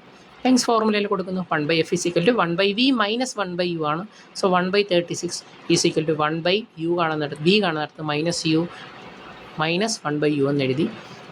അത് ചെയ്യുമ്പോൾ നിങ്ങൾക്ക് -2u/u എന്ന് കിട്ടും. അപ്പം യു കണ്ടുപിടിക്കാൻ എന്ത് ചെയ്യുക, അതിനെ തിരിച്ചെഴുതുക. അപ്പോൾ u is equal to -2f എന്ന് കിട്ടും. അപ്പോൾ -2f ഈസ് ഈക്വൽ ടു 72. എഫിൻ്റെ ആൻസർ -72/2 എന്ന് എടുക്കുക. -72/2 എടുക്കുമ്പോൾ ആൻസർ കിട്ടും. യുവിൻ്റെ ആൻസർ ആണെങ്കിൽ 72. ഇനി കോൺകേവ് ലെങ്സിൻ്റെ ഫോക്കൽ ലെങ്ത് 15 സെൻറ്റിമീറ്റർ പറഞ്ഞിട്ടുണ്ട്. Is placed at A distance 25 centimetre of object എന്ന് പറഞ്ഞാൽ ഒബ്ജക്റ്റ് ഡിസ്റ്റൻസ് യുവിൻ്റെ ആൻസർ 25 സെൻറ്റിമീറ്റർ ആണ്. അത് ലെഫ്റ്റിലോട്ട് മെഷർ ചെയ്യുന്നതുകൊണ്ടാണ് -25 ആവുന്നത്. കോൺകേവ് ആണ്. അപ്പോൾ കോൺകേവ് ലെങ്സിൻ്റെ ഫോക്കൽ ലെങ്തിൻ്റെ ആൻസർ നെഗറ്റീവാണ്. അപ്പോൾ എഫ് ഇസിക്കൽ ടു -15 സെൻറ്റിമീറ്റർ ആണ്. ബാക്കി നമ്മുടെ ലെങ്സ് ഫോർമുല എഴുതുന്നു 1/f is equal to 1/v minus 1/u എന്ന് കൊടുക്കുന്നു. 1/v കണ്ടുപിടിക്കാൻ 1/-1/uവിനെ എടുത്ത് ഇപ്പുറത്ത് വയ്ക്കുന്നു. അപ്പോൾ 1/v is equal to 1/f plus 1/u. So 1 divided by എഫിൻ്റെ ആൻസർ -15 പ്ലസ് 1/uവിൻ്റെ ആൻസർ -25 ആണ്. അപ്പോൾ അത് നമ്മൾ സോൾവ് ചെയ്യുമ്പോൾ നമുക്ക് -8/75 എന്ന് കിട്ടും. ബി കണ്ടുപിടിക്കുക, അതിനെ തിരിച്ചെഴുതുക. -75/8 എന്ന് കിട്ടും. -9.4 എന്ന് കിട്ടും. അപ്പോൾ മാഗ്നിഫിക്കേഷൻ എന്ത് കിട്ടി? 9.4 centimetre from the lengths. Same side of the magnification same സൈഡിൽ കിട്ടും. മാഗ്നിഫിക്കേഷൻ കണ്ടുപിടിക്കാൻ v/u ആണ്. വിൻ്റെ ആൻസർ -9.4 ഡിവൈഡഡ് ബൈ യുവിൻ്റെ ആൻസർ 25. രണ്ടും കാൽക്കുലേറ്റ് ചെയ്യുമ്പോൾ 0.376 എന്ന് കിട്ടും. 376 എന്ന് കിട്ടും. ഇതിലൊത്തിരി നിങ്ങൾ പ്രോബ്ലം ചെയ്ത് പഠിക്കുക എന്നുള്ളതാണ്. പ്രോബ്ലം പഠിച്ച് മാക്സിമം പ്രോബ്ലംസുകൾ ചെയ്ത് നോക്കുക. ഡൗട്ടുള്ളത് നമ്മളടുത്ത് ചോദിക്കുക എന്നുള്ളതാണ്. ഇതിനകത്ത് തിയറി പോർഷനിൽ നിങ്ങൾ ഏറ്റവും കൂടുതൽ കോൺസെൻട്രേറ്റ് ഉള്ള ആസ്ട്രോണമിക്കൽ ടെലിസ്കോപ്പ്, അതേപോലെ simple microscope, optical fibre, total internal reflection, laws of reflection, പടം വരയ്ക്കാൻ പഠിക്കുന്നത്, മറ്റേ സ്പെറിക്കൽ അബ്രേഷൻ, ക്രോമാറ്റിക് അബ്രേഷൻ, അതുപോലെ റിഫ്ലക്ഷൻ എന്താണ്, റിഫ്ലക്ഷൻ എന്താണ്. ഇത്രയും പഠിക്കുകയാണെങ്കിൽ നിങ്ങൾക്ക് ഷുവറായിട്ട് ഇതിൽ നിന്ന് ഒരു നല്ല മാർക്ക് ഇതിൽ നിന്ന് കിട്ടും. ആദ്യത്തെയും രണ്ടാമത്തെ മൊഡ്യൂളിൽ നിന്ന് പഠിക്കുകയാണെങ്കിൽ.